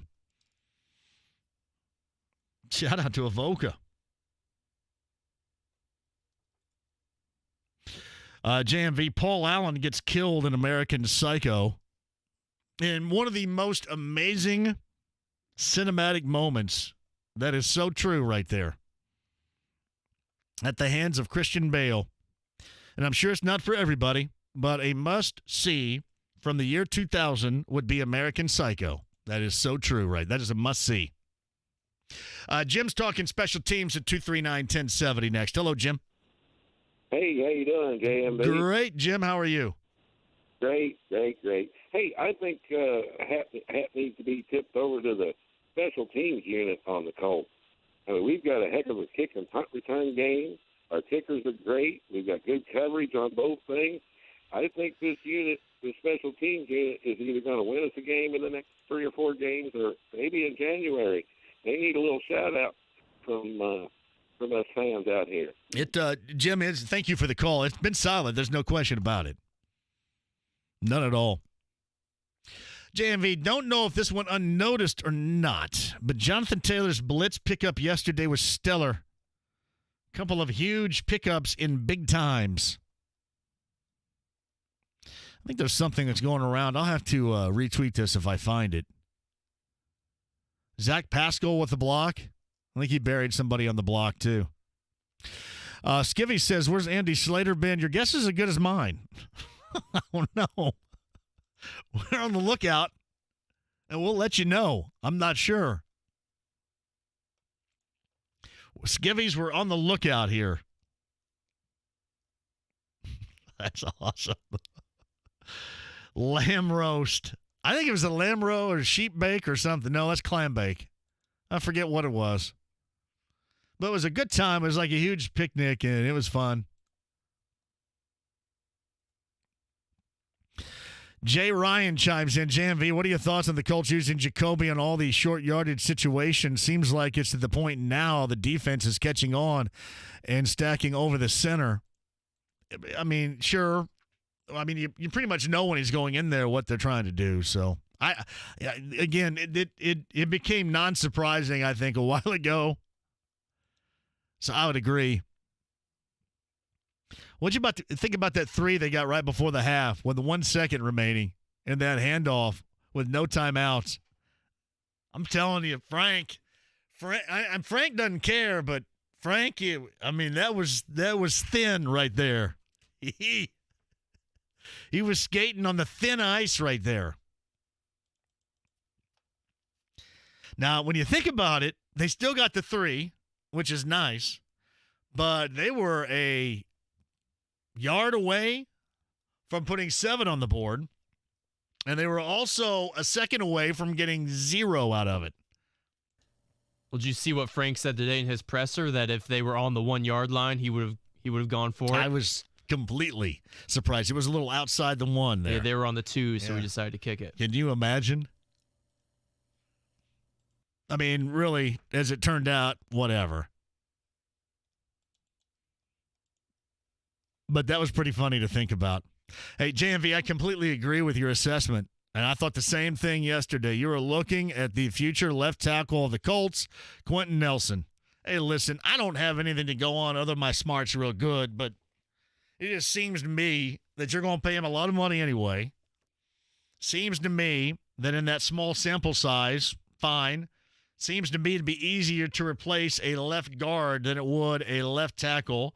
You're not going to have to use the highest of draft selections to do so. That leaves you some flexibility, knowing that you're going to have to pay Quentin Nelson a lot of money anyway. That, to me, along with the win, doing what you needed to do, getting some guys going, whether it's the continuation of Jonathan Taylor and T.Y. Hilton, having T.Y. Hilton healthy for the first time in the past 3 years this time of year. And then also in that game, and I'm sure they probably already know this. They know more than we do. I know that, but there's your future left tackle right there. And you won't have to use a high draft selection all one and wait. Does it seem perfect or too perfect? And I can't be the only one thinking about that watching that game yesterday.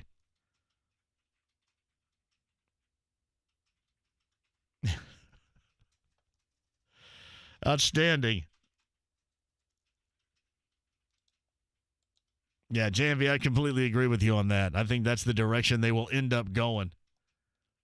By the way, do you think Jonathan Taylor is still going to $150? Listen, the Raiders are terrible. Defensively, they were terrible. They fired their coordinator after the game. I mean, what more do you need? But again, you're doing what you should have done and then some. And there's something to be said about that.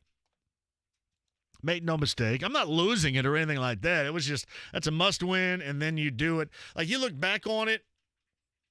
They put 27 on the board. I think that final one was a bit junky, but you would like to see them start out better defensively.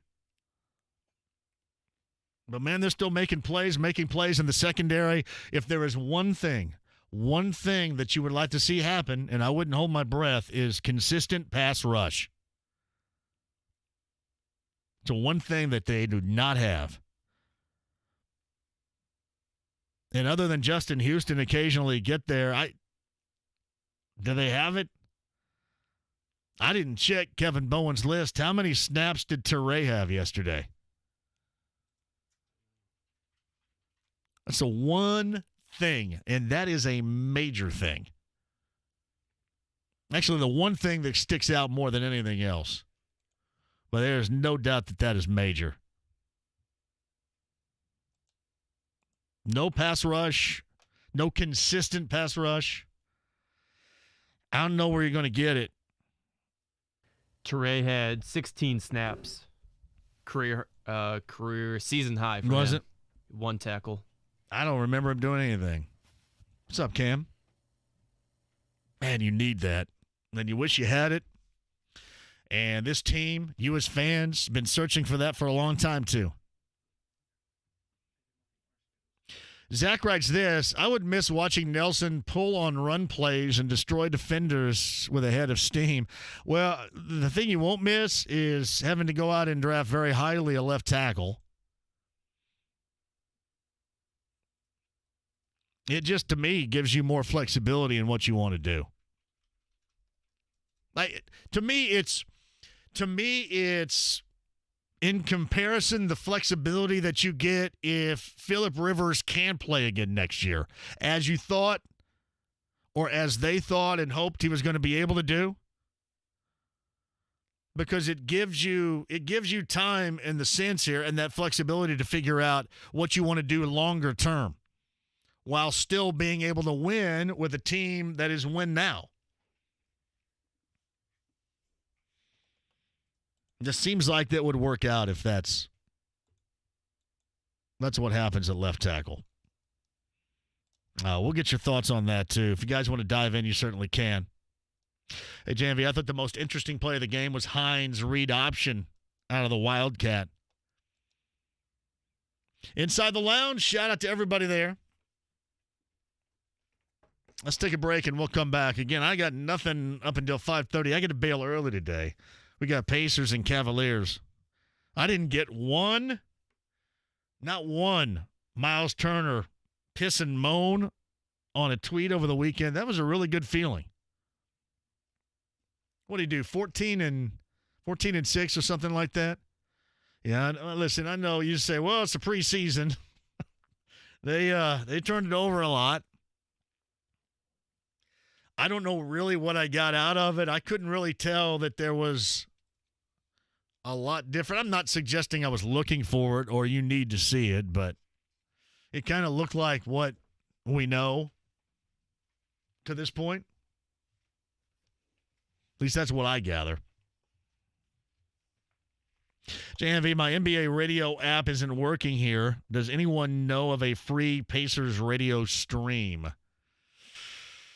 Man, I don't. People are asking all the time. I do not. All right, quick break, and we shall return. I'll do your calls coming up on the other side. We'll get a little thoughts in on the Texans coming to town. And again, they have decided to subtract the number of folks. 10,000 coming up on Sunday, right? 10,000 now allowed at that game on Sunday. So a subtraction has occurred. Hopefully everybody out there is remaining healthy. Hopefully you are. I got tested for the first time, and I was negatory. And I'm wearing a mask and everything, right? Not right now, but I normally wear a mask. But I've been everywhere. So I've been everywhere. Everywhere. Well, I guess to this point, adequately protecting myself. And hopefully you can do the same. Quick break, and we'll come back. 239-1070. Your calls, your emails at JMV at 1070thefan.com. Inside the lounge and on Twitter at JMV1070. Back with you next. It's the most wonderful time of the year for sports fans because they can put some serious skin in the game with BetMGM. Right now, new BetMGM customers have a chance to win $100 in free bets when they place a $1 moneyline wager on the Ravens versus the Browns. And if either team scores a touchdown, you win. Just use bonus code TalentCode100 when you make your first bet to take advantage of this offer. BetMGM doesn't stop the gift giving there. Discover their innovative parlay selection tools, boosted odds specials, daily promotions, and much more. But you have to become a BetMGM customer first, so hurry and download the BetMGM app today or go to BetMGM.com to sign up and use bonus code TalentCode100 to win $100 in free bets when you wager $1 on the Ravens or Browns to score a touchdown. You can bet with snow-cold confidence at BetMGM, the king of sportsbooks, but you need to sign up today to get in the game. Visit BetMGM.com for terms and conditions. Must be 21 years of age or older to wager. If you or someone you know has a gambling problem and wants help, call 1-800-9-WITH-IT. Hey, it's 888-724-5129. The word is out, and in fact, the word's been out for a while, that you do not need to go bald. And it has nothing to do with vanity or, seriously, it's just how you feel, and it's better. We live in a world where having options are the absolute best, and I'm here to tell you at 888-724-5129, you have options in the real restart of your hair growth. It can happen through PRP, and it is very scientific, these techniques. Therefore, I am not smart enough to tell you, but Darren Andrews will with that private consultation, 888-724-5129. I am just here with the lettuce on my dome to tell you that it works. 888-724-5129. If you want the option of real growing hair, it's PAI. WeGrowHairAndy.com today. Hey, it's Big Joe for your trusted local independent American Standard heating and air conditioning dealer, Reinhardt Heating and Cooling. Located out in Danville and serving Hendricks and surrounding counties, owner Danny Reinhardt says this truly is a family business. My 3 children, Kevin, Corey, and Kim, they all work for me. I have another gentleman that's been with me since I started, Stumpy, and he still works for me. And then Brian come to work for us in 2006, and so we really, truly are a family business. Give Reinhardt a call at 745-4526. Reinhardt is your trusted local independent American Standard dealer. Hey, it's Johnny for Farm Credit Union. Here's the deal. 2020 is on its way out the door. Hey, let's make plans in 2021 to be financially stronger and have a financially stronger year. Let's do that and do it with my friends Kevin and the gang at Farm Credit Union. Check out their financial tips page every month at forumcu.com or on social. Whether you're trying to save for a down payment, maybe ready to buy that new home, or just making sure your financial situation is more secure, let Kevin and the gang explain it to you. Make an appointment to speak with a financial rep today or Kevin and the gang online. That's forumcu.com today. Hey, it's Rob Belushi wishing you happy holidays from Bill Estes Ford in Brownsburg. I don't know about you, Brian, but I'm ready for the cheer of a new year. Me too, Rob. Let's start celebrating with new deals right now. We're jumping the gun on 2021 and partying early. This year, we've all earned it. Looking to 2021, let's give 21% off almost all of our 2020 inventory, but let's do it this month. On select models, let's also add 0% financing for 72 months. That's 21% off almost all of our 2020 inventory of cars, trucks, and SUVs. 0% financing for 72 months. Plus, you can stack the savings with $3,000 more for your trade. Brian, my resolution next year is to give you more room to speak. That's nice, Rob, because I wanted to say that... Next year, Brian. Right now, get 21% off almost all of our 2020 inventory and 0% financing for 72 months, plus $3,000 more for your trade. Your key is waiting at Bill Estes Ford in Brownsburg.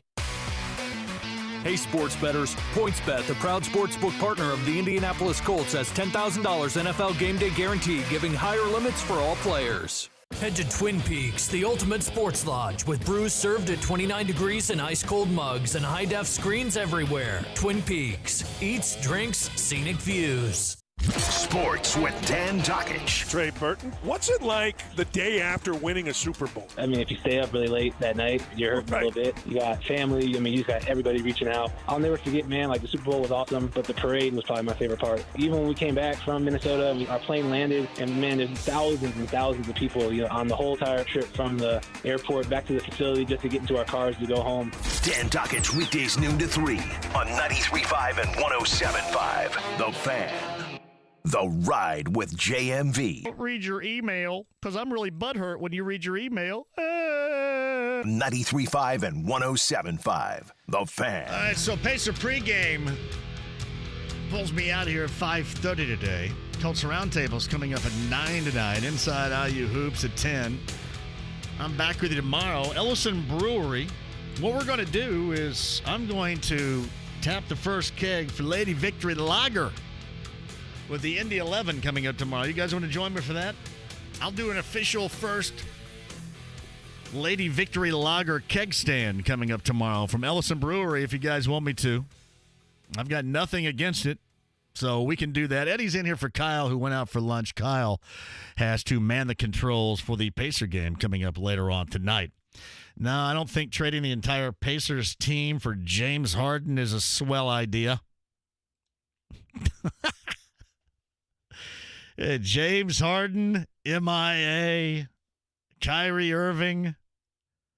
Kyrie Irving, that's just going to be a pain. And they look good last night, too. Anybody watch them on NBA TV in the preseason, or do you care? He and Durant are the same team, but you just know that thing's going to derail somehow, some way. There's no way. No way that thing's going to work, is there? I can't see it. The debut of Nate Bjorkgren on Saturday night, I couldn't tell. Somebody have to tell me exactly what all was going differently and what wasn't, but other than Sabonis clearly is on the path to trying to look like he wants my hairstyle. Did you guys notice that? Sabonis has got hair like me right now. We look like brothers. Do you think Sabonis and I, Eddie, look like brothers? Our hair's flopping around and flying around. I feel like it. Who's got the floppiest hair going on right now, Sabonis or Galloway of IU? Galloway's got some old school hair flopping around too. I think Galloway's is just more of a flow and it just kind of goes. Just a flow, and then Sabonis is more of a flop. Sabonis looks like he's styling his. Somebody's styling it. 239-1070. Colts put up 44, beat the Raiders. Raiders fire their defensive coordinator. Colts get the Texans banged up with Deshaun Watson. Texans that look like they're absolutely done. And now the Colts have a shot to see what they can do in these final three to solidify. Corey's up next at 239-1070. Hello, Corey. Corey, I'm here. Are you there? Hey, John. Sorry. I had it on mute. Go ahead. Yeah, so I'm just trying to potty train my daughter at the same time trying to call in and talk to you. But that's an honor. It's an honor to have you call in while you're doing that. That's a landmark moment in a dude's life, and the fact that you think about calling me while that's happening is incredibly appropriate. Yes, I appreciate that. The first thing I thought of as I was doing it was everybody says that too. Normally it's different. It says, hey, you know what, your show's crap, and then they call. But that's different. Hey, by the way, two things. A, I'm really glad to hear that you got COVID negative as someone who's dealt with it already this summer. Dude, I don't want it, and I'm not going to make light of it. You know what I mean? Because I don't know. And listen, there have been different levels to this, and I'm not going to make light of it. I'm not going to be putting people in that situation, sounding like an arrogant ass like that. So yeah. My mom dealt with it. My aunt, my brother, sister-in-law, or brother-in-law. I mean, it was a mess. So glad to hear that you're negative. That's number one. Number two, I just was going to say, did you see on the second touchdown that T.Y. scored how he just caught it and stared that DB that fell down below him in the face and then went right over and rocked the T.Y.?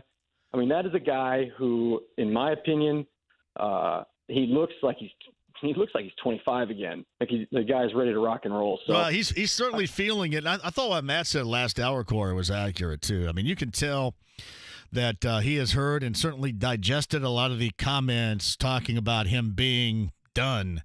And Absolutely. he's getting himself a little payback. And, even after the game, he talked with a lot of bravado. So now we're going to set that expectation bar up there, I think, week after week. So he's three, he's looked really good. There's no question.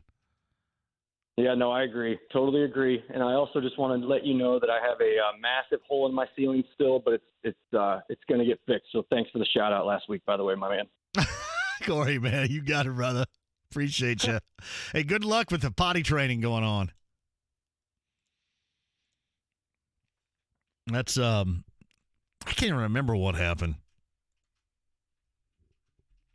But yeah, that's a landmark moment, and to call this show during that's pretty special right there, Corey. I appreciate it.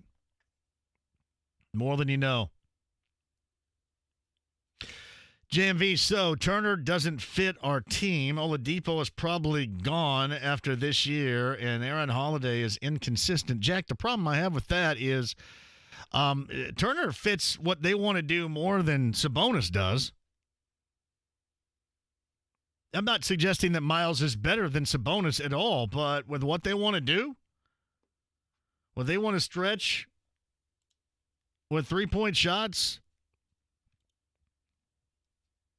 Again, I'm not suggesting that Sabonis is better or Sabonis is not better than Miles, but I mean, because Sabonis comes back and puts up those numbers, but certainly they want a little bit more of a versatility to a game that, with Sabonis in mind, I know that he wants to. I know that he's been practicing it, but I don't know if anybody's going to be taking that three-point jumper seriously anytime soon.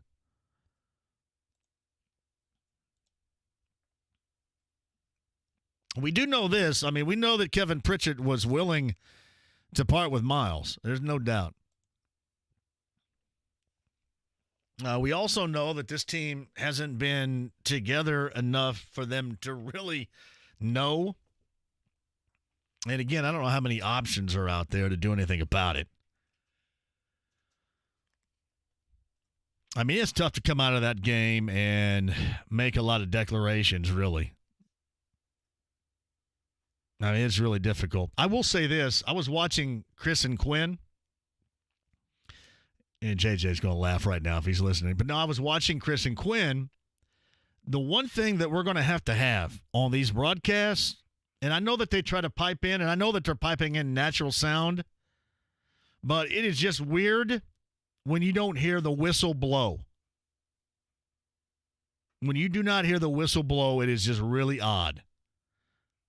I mean, you find yourself, well, where's the call? But the call has actually been made, which I don't know. That's clearly a function of COVID and doing this remotely, and maybe there's nothing you can do about it.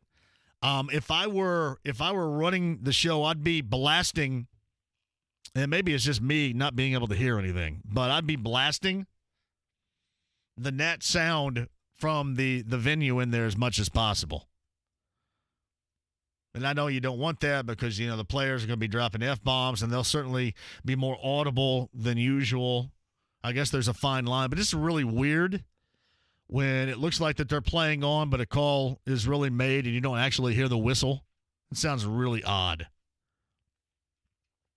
But that's the only thing. Listen, I was texting with JJ on Saturday night, and I said, hey, man, it's like mid-season form going on right here. Hey, JMV, the biggest difference that is starting to happen is the offensive line is opening up gigantic holes that hasn't been there at the start of the season. Even you or I could run 50 yards in an NFL game with those types of holes. An NFL running back will feast all day. And Nate, that's the point I was making. And because we do still recognize the team that they were playing. And the team that they were playing really couldn't stop anybody. Hadn't been able to stop anybody. That has been their trait. And to the point where they could stop nobody yesterday. And Paul Gunther, their defensive coordinator, got fired because of it. So, yeah, I'm not suggesting that this is all of a sudden Super Bowl caliber and worthy by virtue of that performance against the Raiders. However, I'm not going to undersell it, and I am going to give it, to me, I'm going to give it more credit by virtue of not only taking a team to the woodshed that has been taken there more than a couple of times this season, but, I mean, adding on. I mean, they did what most have done and then some in a must-win situation that was equally must-win for the Raiders. So while I get it, and we all should get it, and that's what I'm, I guess, not preaching to you right now, but telling you about, I think you also understand that the Colts did a lot of things right yesterday for real, even if it was against a bad D. And it was.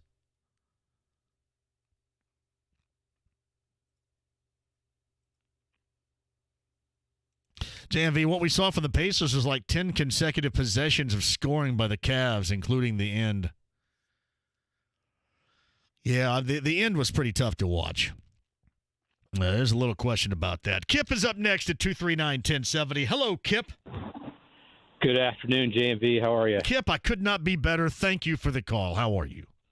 Well, I'm out walking my dog, so you've been talking about crap. Caller right before was potty training. Now I'm doing my dog, so I guess it's a crap afternoon. It is. Now, do you pick up this crap, or do you just let it, wherever it's crapped, it stays? Oh, I pick it up. I mean, especially if it's in somebody's yard. Yeah, but, you got to live out like where I live to have stuff crap on property, don't you? So I live in Broad Ripple, so you can't. Neighborhoods. I people will notice that. It's just a big crap fest where I live. People just crap everywhere. I think even dudes and chicks just stop and drop trowel wherever and crap right there. So yeah, it's just different. Where I live's different. Carmel. Well, yeah, that only happened in Carmel. Tell you what, hey Kip, man, I went through Carmel. I went to see Skids in Carmel last week, and I'm telling you what, it's around every block's a roundabout. It is every block. I have a serious question. So I tuned in about 5 till 7 to try to catch the Pacer game. Yeah, because I'm a huge Pacer fan, season ticket holder. I have YouTube TV. Guess what? Oh, I bet your provider's fighting. Indiana's gone. That sucks. I don't know how the hell I'm going to watch the Pacers this season. I'm telling you what, we are trending down a path here to where we're going to have a lot of providers eliminated here. You know what I mean? Because there's really no you got to hold different providers, including having an antenna, to get what we should get by virtue of paying what we pay.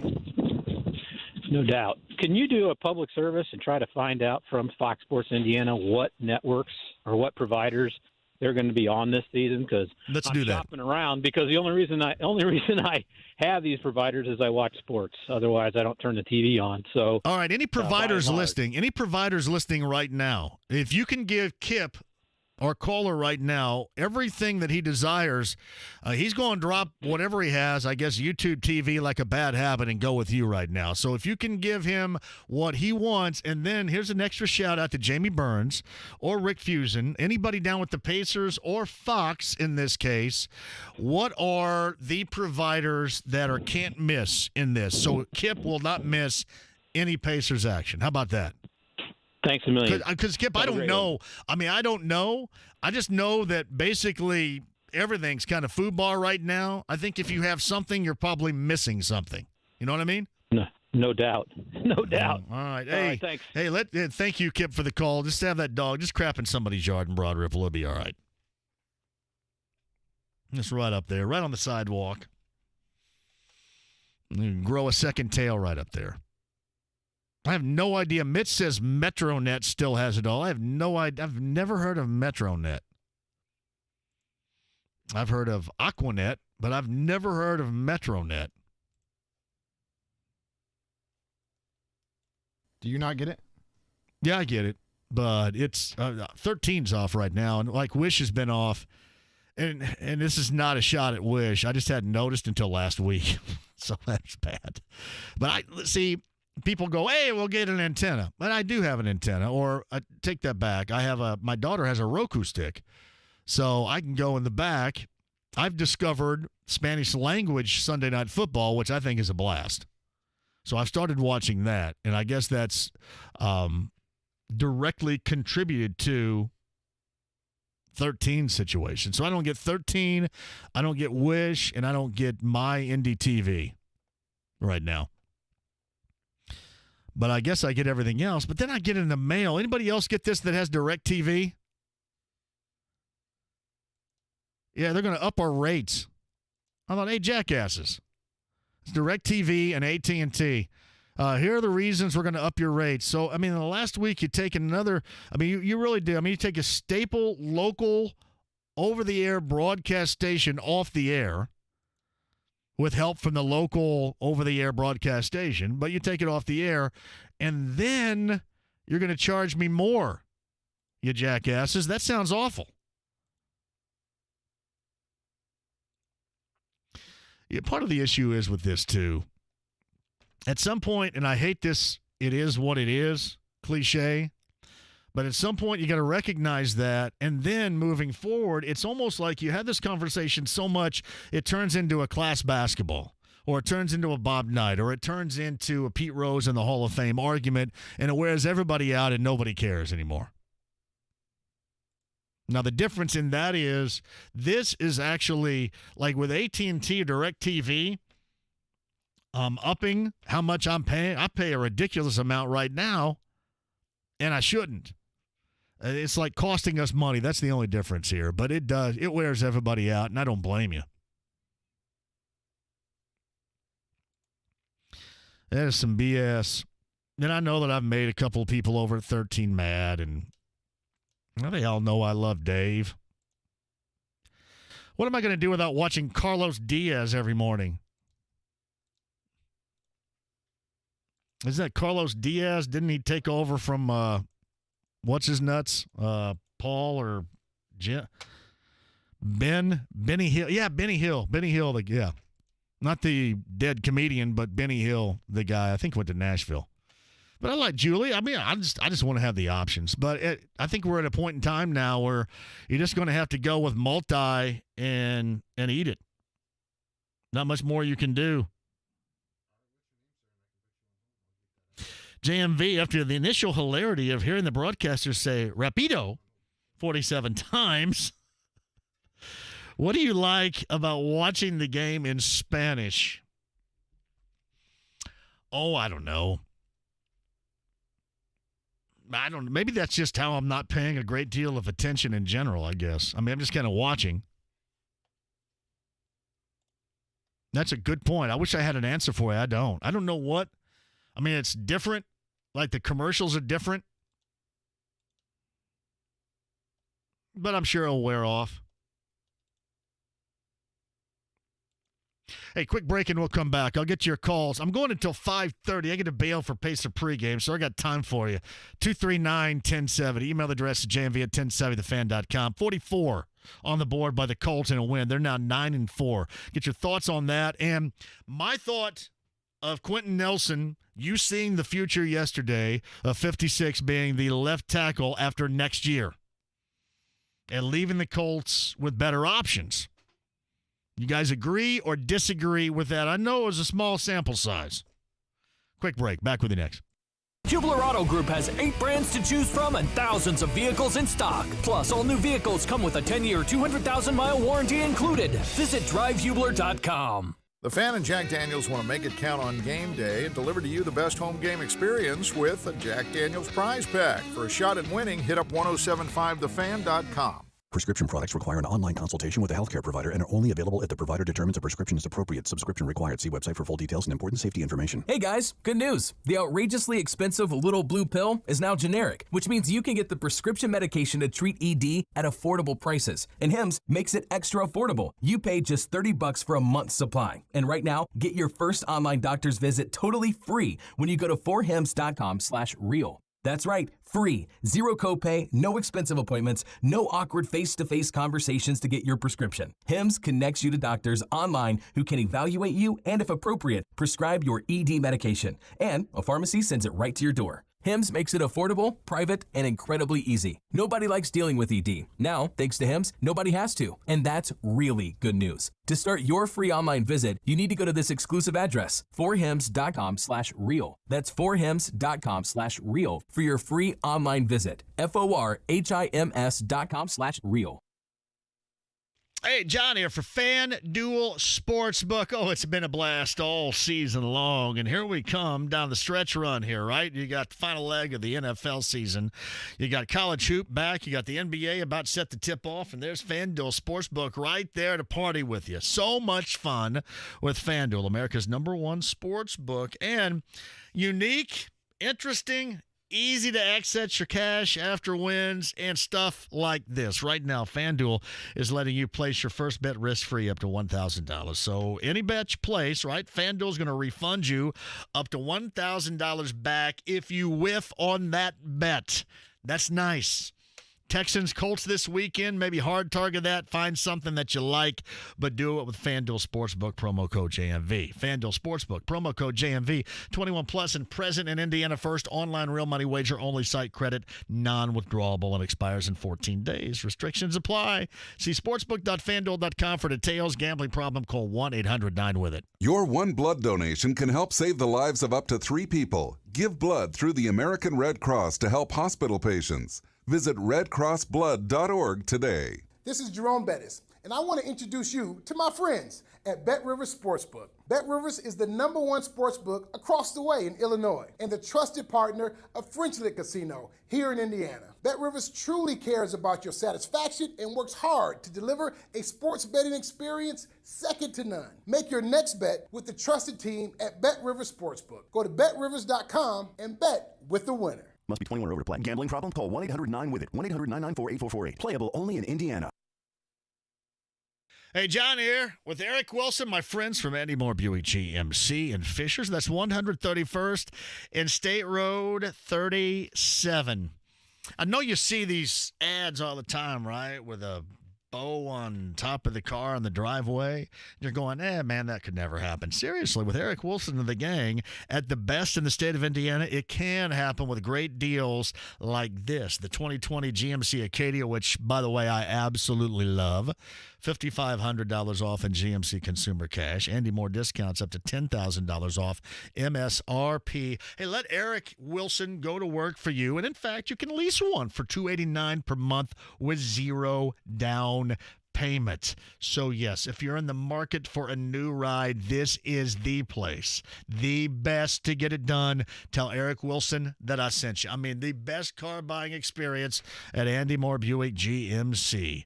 Tell him I sent you. 131st and State Road 37 in Fishers. Hello, this is Rob Evans. For over 30 years, the Indianapolis Neighborhood Housing Partnership has helped residents prepare for homeownership, even the unexpected, and that mission continues today. Visit inhp.org.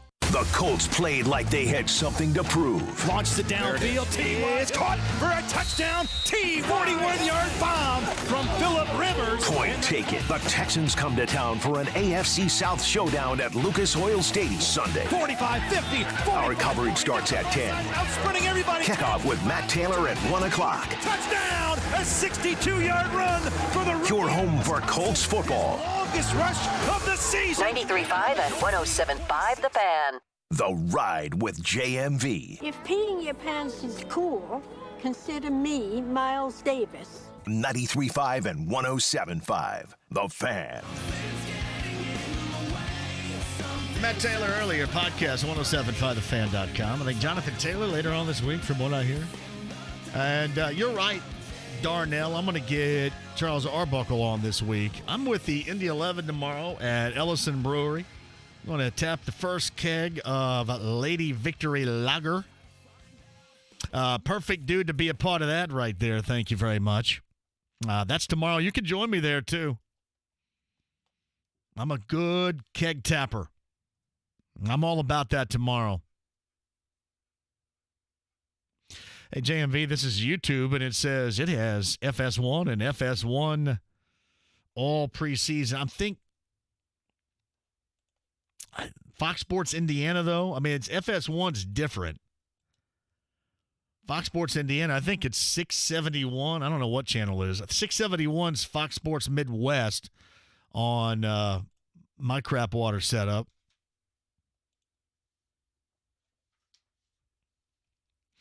Anyway.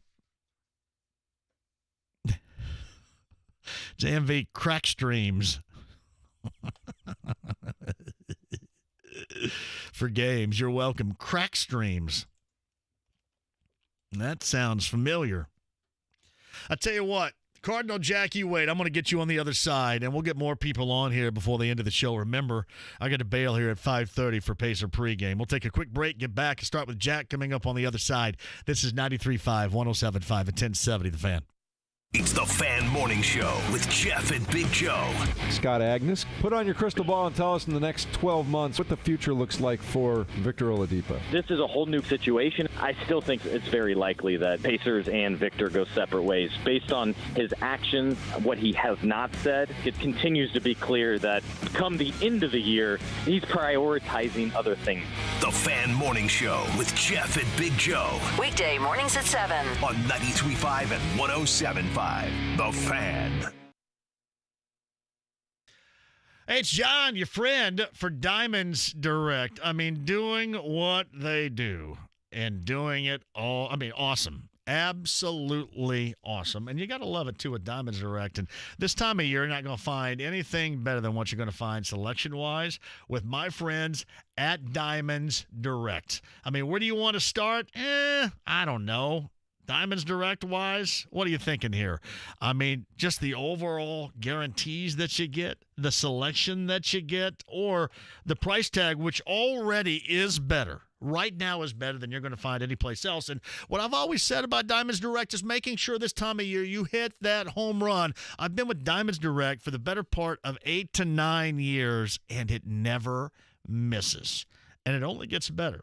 So if you're running around out there right now thinking, man, I'm wasting all this time making one place and one place only this holiday season, the best selection, the best price beats everybody, and I mean everybody out there, guarantees, warranties, all in one place. That is Diamonds Direct. So this holiday season, make it Diamonds Direct. Keystone at the Crossing. Names aren't given, they're earned. 86 years ago, William Hill earned his by betting on himself. Today, William Hill has the most sports books in America. And now, they're here in Indiana. Sign up for the William Hill mobile app and get up to a $500 free bet on deposit. Use promo code RADIO500. Must be physically present in Indiana. 21 plus. Terms and conditions apply. If you or someone you know has a gambling problem and wants help, call 1-800-9-WITH-IT. Let's make it interesting with William Hill Sportsbook. The holidays are here, and that means it's time for friends and family. That's why you won't be surprised that Penske Chevrolet is offering employee pricing to everyone this month. You're always treated like family by Jay Smith, Brett Rosie, and the amazing team at 96th and Keystone Avenue. But now you even share in the pricing that's usually only for Penske employees. Hold on to your hat for these savings. All 2020 Traverse LTs are now up to $7,800 off. 2020 Equinox LTs are up to $8,600 off. Treat yourself to the 2020 Silverado LT Crew Cab, because right now the price is slashed up to $10,200 off sticker. And the all-electric Chevy Bolt LT is up to $13,000 off at Penske Chevrolet. Employee pricing for everyone at Penske Chevrolet this month of December, so stop in at 96th and Keystone Avenue and pick out your favorite Chevy product. There's plenty of selection and colors to choose from, so maybe start your shopping at PenskeChevy.com. Treat yourself. You've earned it at Penske Chevy. Find new roads. Hey, John with PAI. We grow hair Indy.com. 888-724-5129. Real growing hair again with Darren Andrews. If you want that, the option of your real growing hair, I'm here to tell you it works. Make that call. Get that private consultation with Darren. Tell Darren that I heard it or you heard it here. Or, heck, just ask me. I'll tell you all about it, too. 888-724-5129. Real growing hair again with PAI. WeGrowHairIndy.com today. Hey, it's Big Joe for your trusted local independent American Standard heating and air conditioning dealer, Marshall Mechanical. Owner Eric Marshall says not only will your tune-up save you money, it'll also give you peace of mind. Absolutely. Our technicians will evaluate your heating system, be it gas or electrical, and verify if it's safe to operate and if there's any concerns moving forward. We have several different service club plans to choose from, and we can meet pretty much any customer's needs. Down in the Franklin area, call Marshall Mechanical at 317-738-5940 or go to callthemarshallnow.com. Marshall Mechanical is your trusted local independent American Standard dealer. Lady Victory Lager, what a great beer name. Join me, JMV, this Tuesday starting at 3 at Ellison Brewing downtown for the first official tapping of this new brew in partnership with the Indy 11. 93.5 and 107.5, The Fan. WFNI, WIBC, HD2, W298BB, WIBC, HD3, W228CX, Indianapolis. The Hoosiers wrap up their Big Ten season against the Purdue Boilermakers.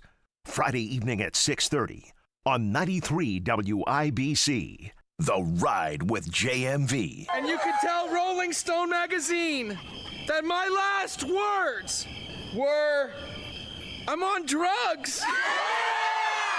93.5 and 107.5, The Fan.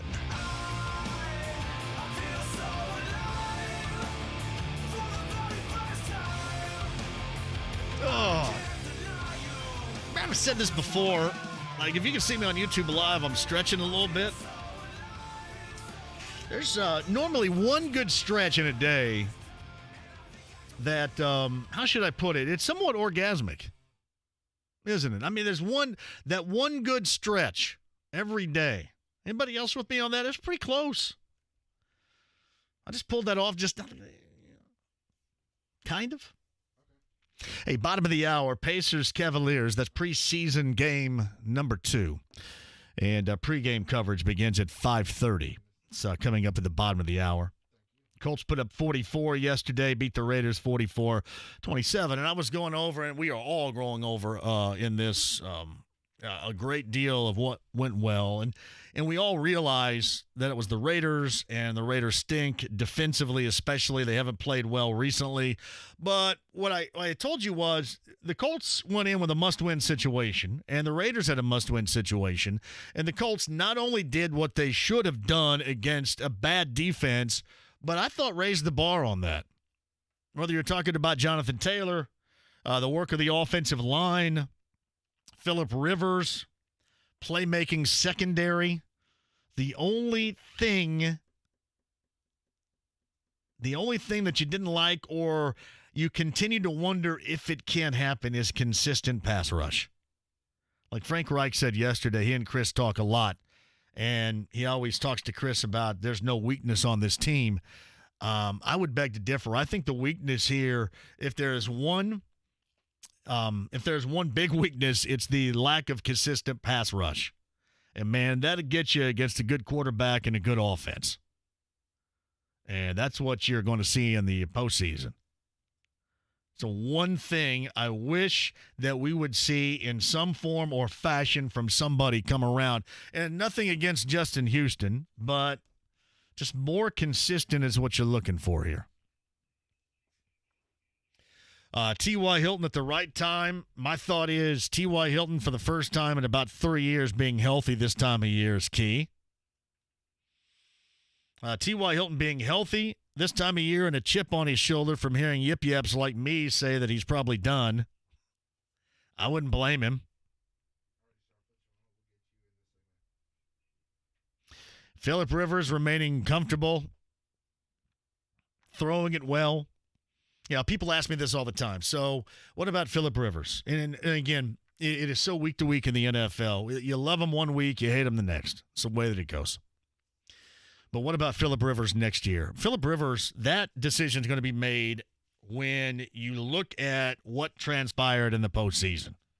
All right, we're in January. Where are they? What did they accomplish? And then that decision is going to be made. They don't make that decision in week 14 or 15. T.Y. Hilton, people ask me about T.Y. Hilton.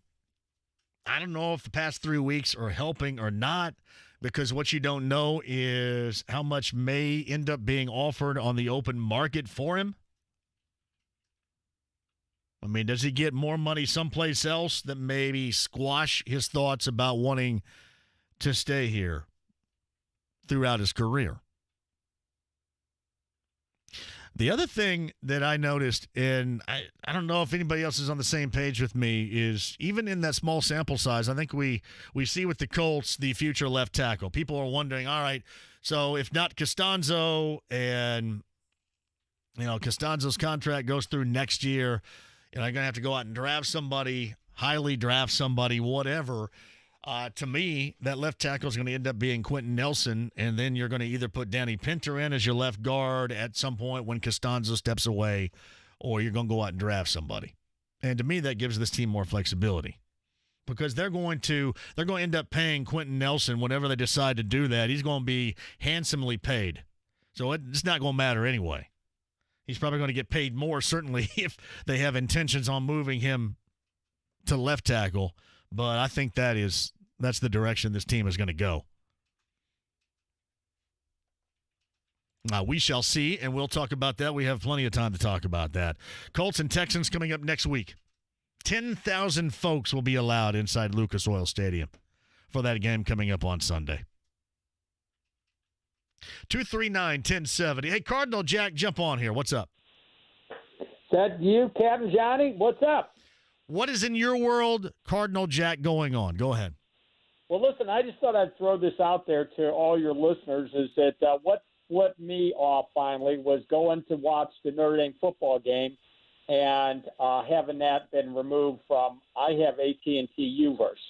And so I got on the phone, and they held me there for 23 minutes before I could get a hold of the customer service rep, and I just ripped them up, And so they told me they were going to do a deduction of $30 a month off my bill. I'm still going to look for other options, but this whole thing is kind of foobar. You hear YouTube, it's all kind of jumbled right now. And so I don't know, but I did get a deduction by calling AT&T, and so that's what I wanted to throw out there for your listeners. Well, that's well done. The art of negotiating from Cardinal Jack is nice right there. There's no question about that. I think the issue that we have is you're going to have multi-outlets to get everything you want.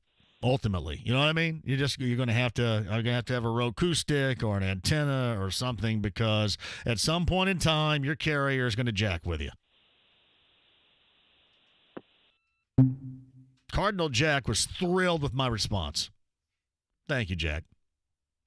Hey, JMV, dedicated listener. Listen every day on my way home from work. Ellison uses our goat cheese on their pizza.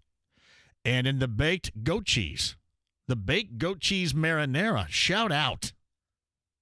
Give it a try, especially the baked-in marinara. Give Chef Rick some props, too. He works really hard. Shout out to Chef Rick at Ellison.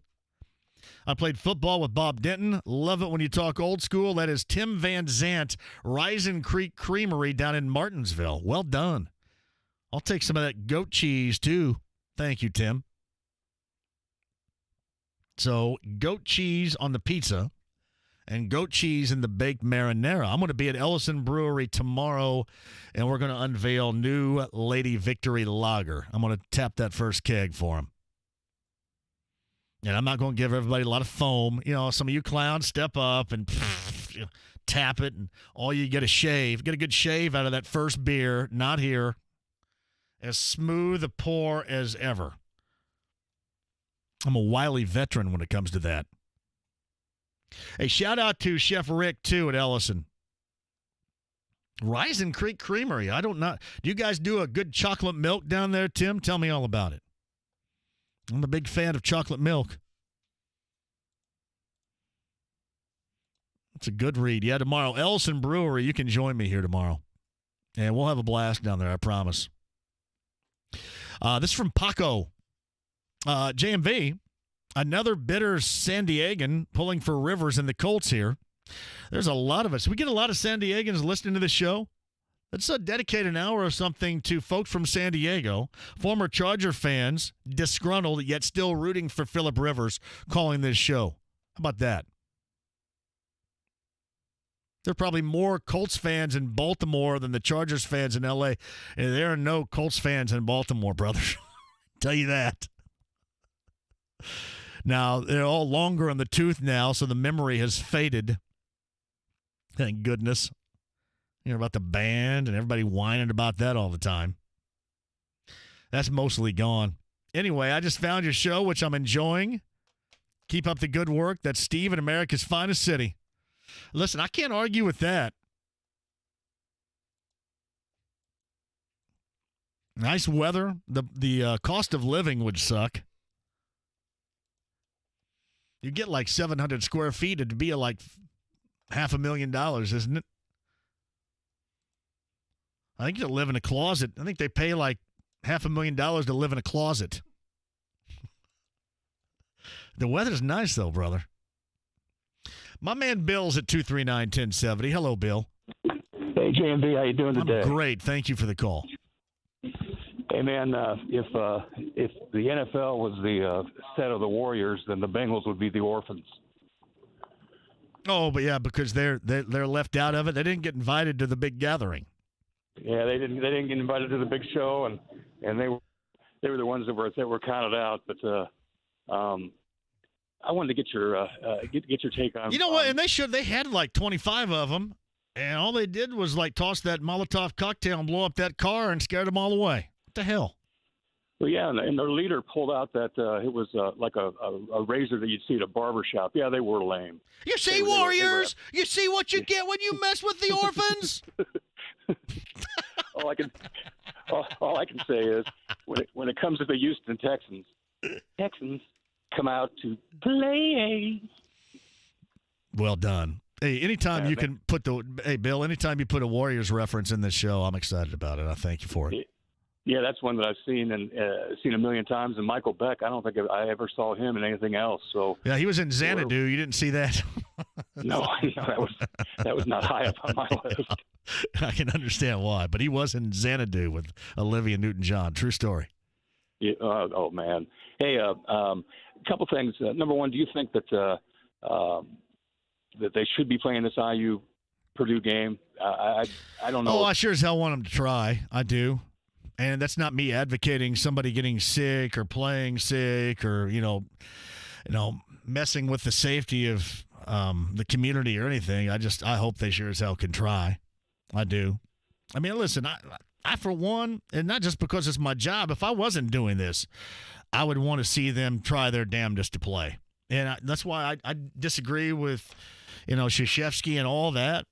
I mean, you got a lot of kids holed up on campus right now that aren't moving, and their outlet is to play. And I want to see that. I want to see that happen. I mean, I do. So hopefully it does. I just don't know.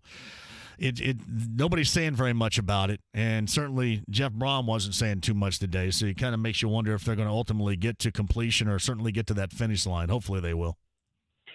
Well, I guess keep the 100 years going. I guess I could see it, but for the most part, I think IU is the one that's actually at risk. And I wanted to ask you something, get your take on something else. Sure.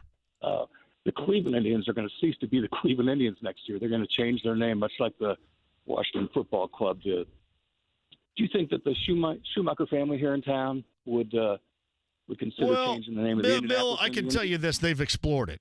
I mean, they've certainly explored it, and it wouldn't surprise me because it seems like that's like it or not, that seems like the direction they're going in, and or many, if not all, are going to be going in too. And I'm sure Atlanta's going to have an investigation if they already haven't. Kansas City's probably going to end up having an investigation if they have. That just seems like the path, like it or not, that we're on right now. But I do know this. I mean, they have Indianapolis. They have explored that in the past, so it would not surprise me. Well, if we lose the Indians' name, then we'll bring back the Indianapolis Capitals. That makes more sense anyway. Billy, anything else? Hey, man, I will see you tomorrow, and you can introduce me to your new friend, Lady Victory. Lady Victory, yeah. I'll tap that keg, and we'll have a couple of the first ones down there. See you then.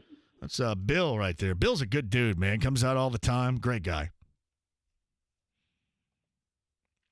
Yeah, I mean, even Darnell was asking about this. I mean, Cleveland's going to at least keep the name the Indians until 2021. It's funny. If I were following a team, I would follow the team, regardless of a name change or not. I know how older folks are going to been out of shape. Younger folks are probably going to say it's justified. I don't know. But that's just the direction in which all this is going, and it's surprising to nobody. But it would not be surprising if the Indianapolis Indians decided to change it, because I know that they've looked at that in the past. We shall see. Kent's up next at 239-1070. Kent, hello.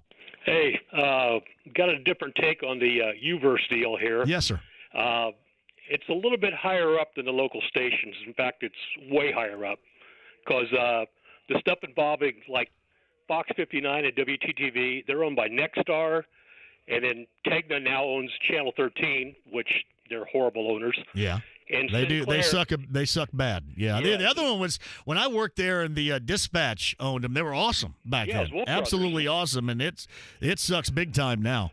Well, yeah, I worked there like 45 years ago when Wolf Brothers took over. So, yeah, they have really suffered. But those guys, Sinclair and Tegna and Nexstar, are now three of the largest station-owning groups in the country. And that's the reason why they kept getting bigger and bigger, because they had more leverage in negotiating these deals. And so, like, if you call 13 up and stuff like that, you can tell them, but it's way above their head. There's no doubt. And I do, Kent, and I'm glad you called up to say this, because they locally at 13, they do care about you. And they want what's best for you. All right, but it is coming well above their head to not be able to do anything about it. So, I mean, and that's one thing. I mean, 13 just can't, and I say this all the time, Ken, about, national talk shows where it's so much easier than local, because national, you do 3 hours, you yip-yap, stuff is already written for you, you yip-yap it, and then you disappear behind a curtain. I mean, nobody ever sees you. Around here, we all go out, and we end up seeing folks, and you're a part of the fabric of the local community, and that matters to folks. You can't just disappear, and that's what Tegna can do. These local folks can't, and they see you, and they incur the wrath of everybody, and ultimately that, Kent, is a level of unfairness, which is unfortunate in all this, because it is not their fault. Yeah, and when they finally settle, guess whose rates go up?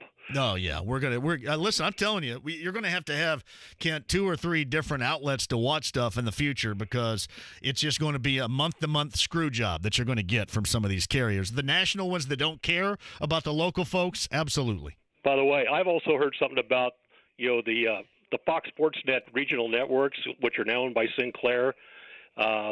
Supposedly, they're looking into have them be sponsored by, it may be like the DraftKings Sports Network or something like that. So hey, it's big money, brother. Oh, yeah. Big money. That's not my big money right there. FanDuel's mine, but yeah, I mean, everybody's riding that right now. Oh, yeah. So, I mean, I guess what they have to do is figure out which, what market and what would be the appropriate name or something. So, anyway. But, hey, Kent, thanks for the updating. You're absolutely right. And this is one thing that I do find interesting is that Wish, Kent, I mean, Wish is locally owned, man, and they're out there swinging it locally, and I will always give them a great deal of credit. I mean, their owner's a local dude. I mean, they put out original local programming, and there is a great deal with that to be admired. And I do. I mean, they do a great job with that. And that's what I mentioned. Ultimately, that's what you guys want. Not all of you, but for the most part. And I found that down the hall just by jacking around during this pandemic. I mean, I found out on a Saturday what interests people. Are you serious? That many people care about 40-year-old songs that they call in and request them all the time. It's something we move from 4 hours to 6 hours. Something that people want to be a part of because it's local, because that's what you want. And you get upset when you're not provided that. And, in 13's case, this goes on well above their head.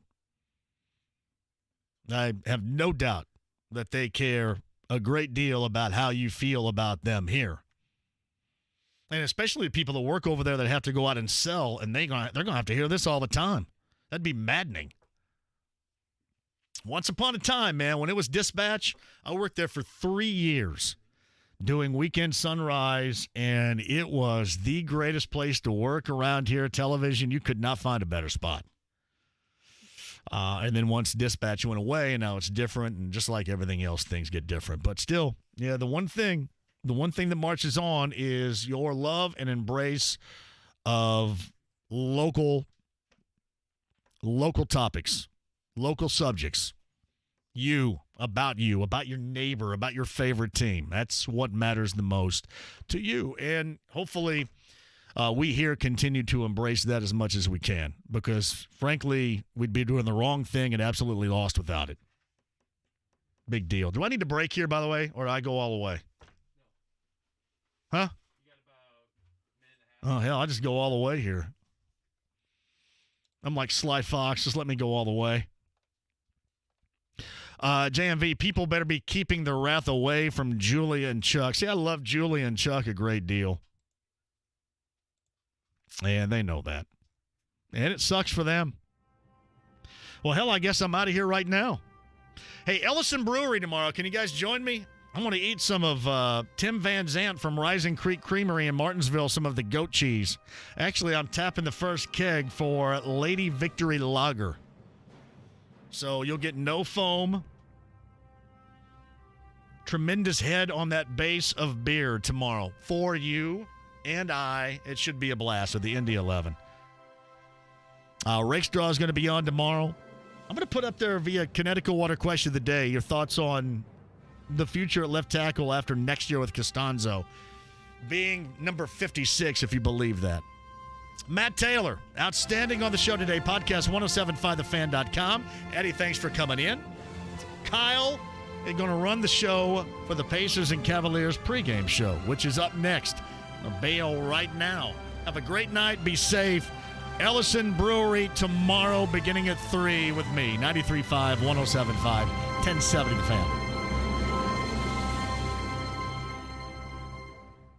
Turn to the experts at Howald Heating and Carrier for all your heating needs. Howald Heating, Air, and Plumbing, where coming home never felt so good. Online at howaldheatingandair.com. Names aren't given, they're earned.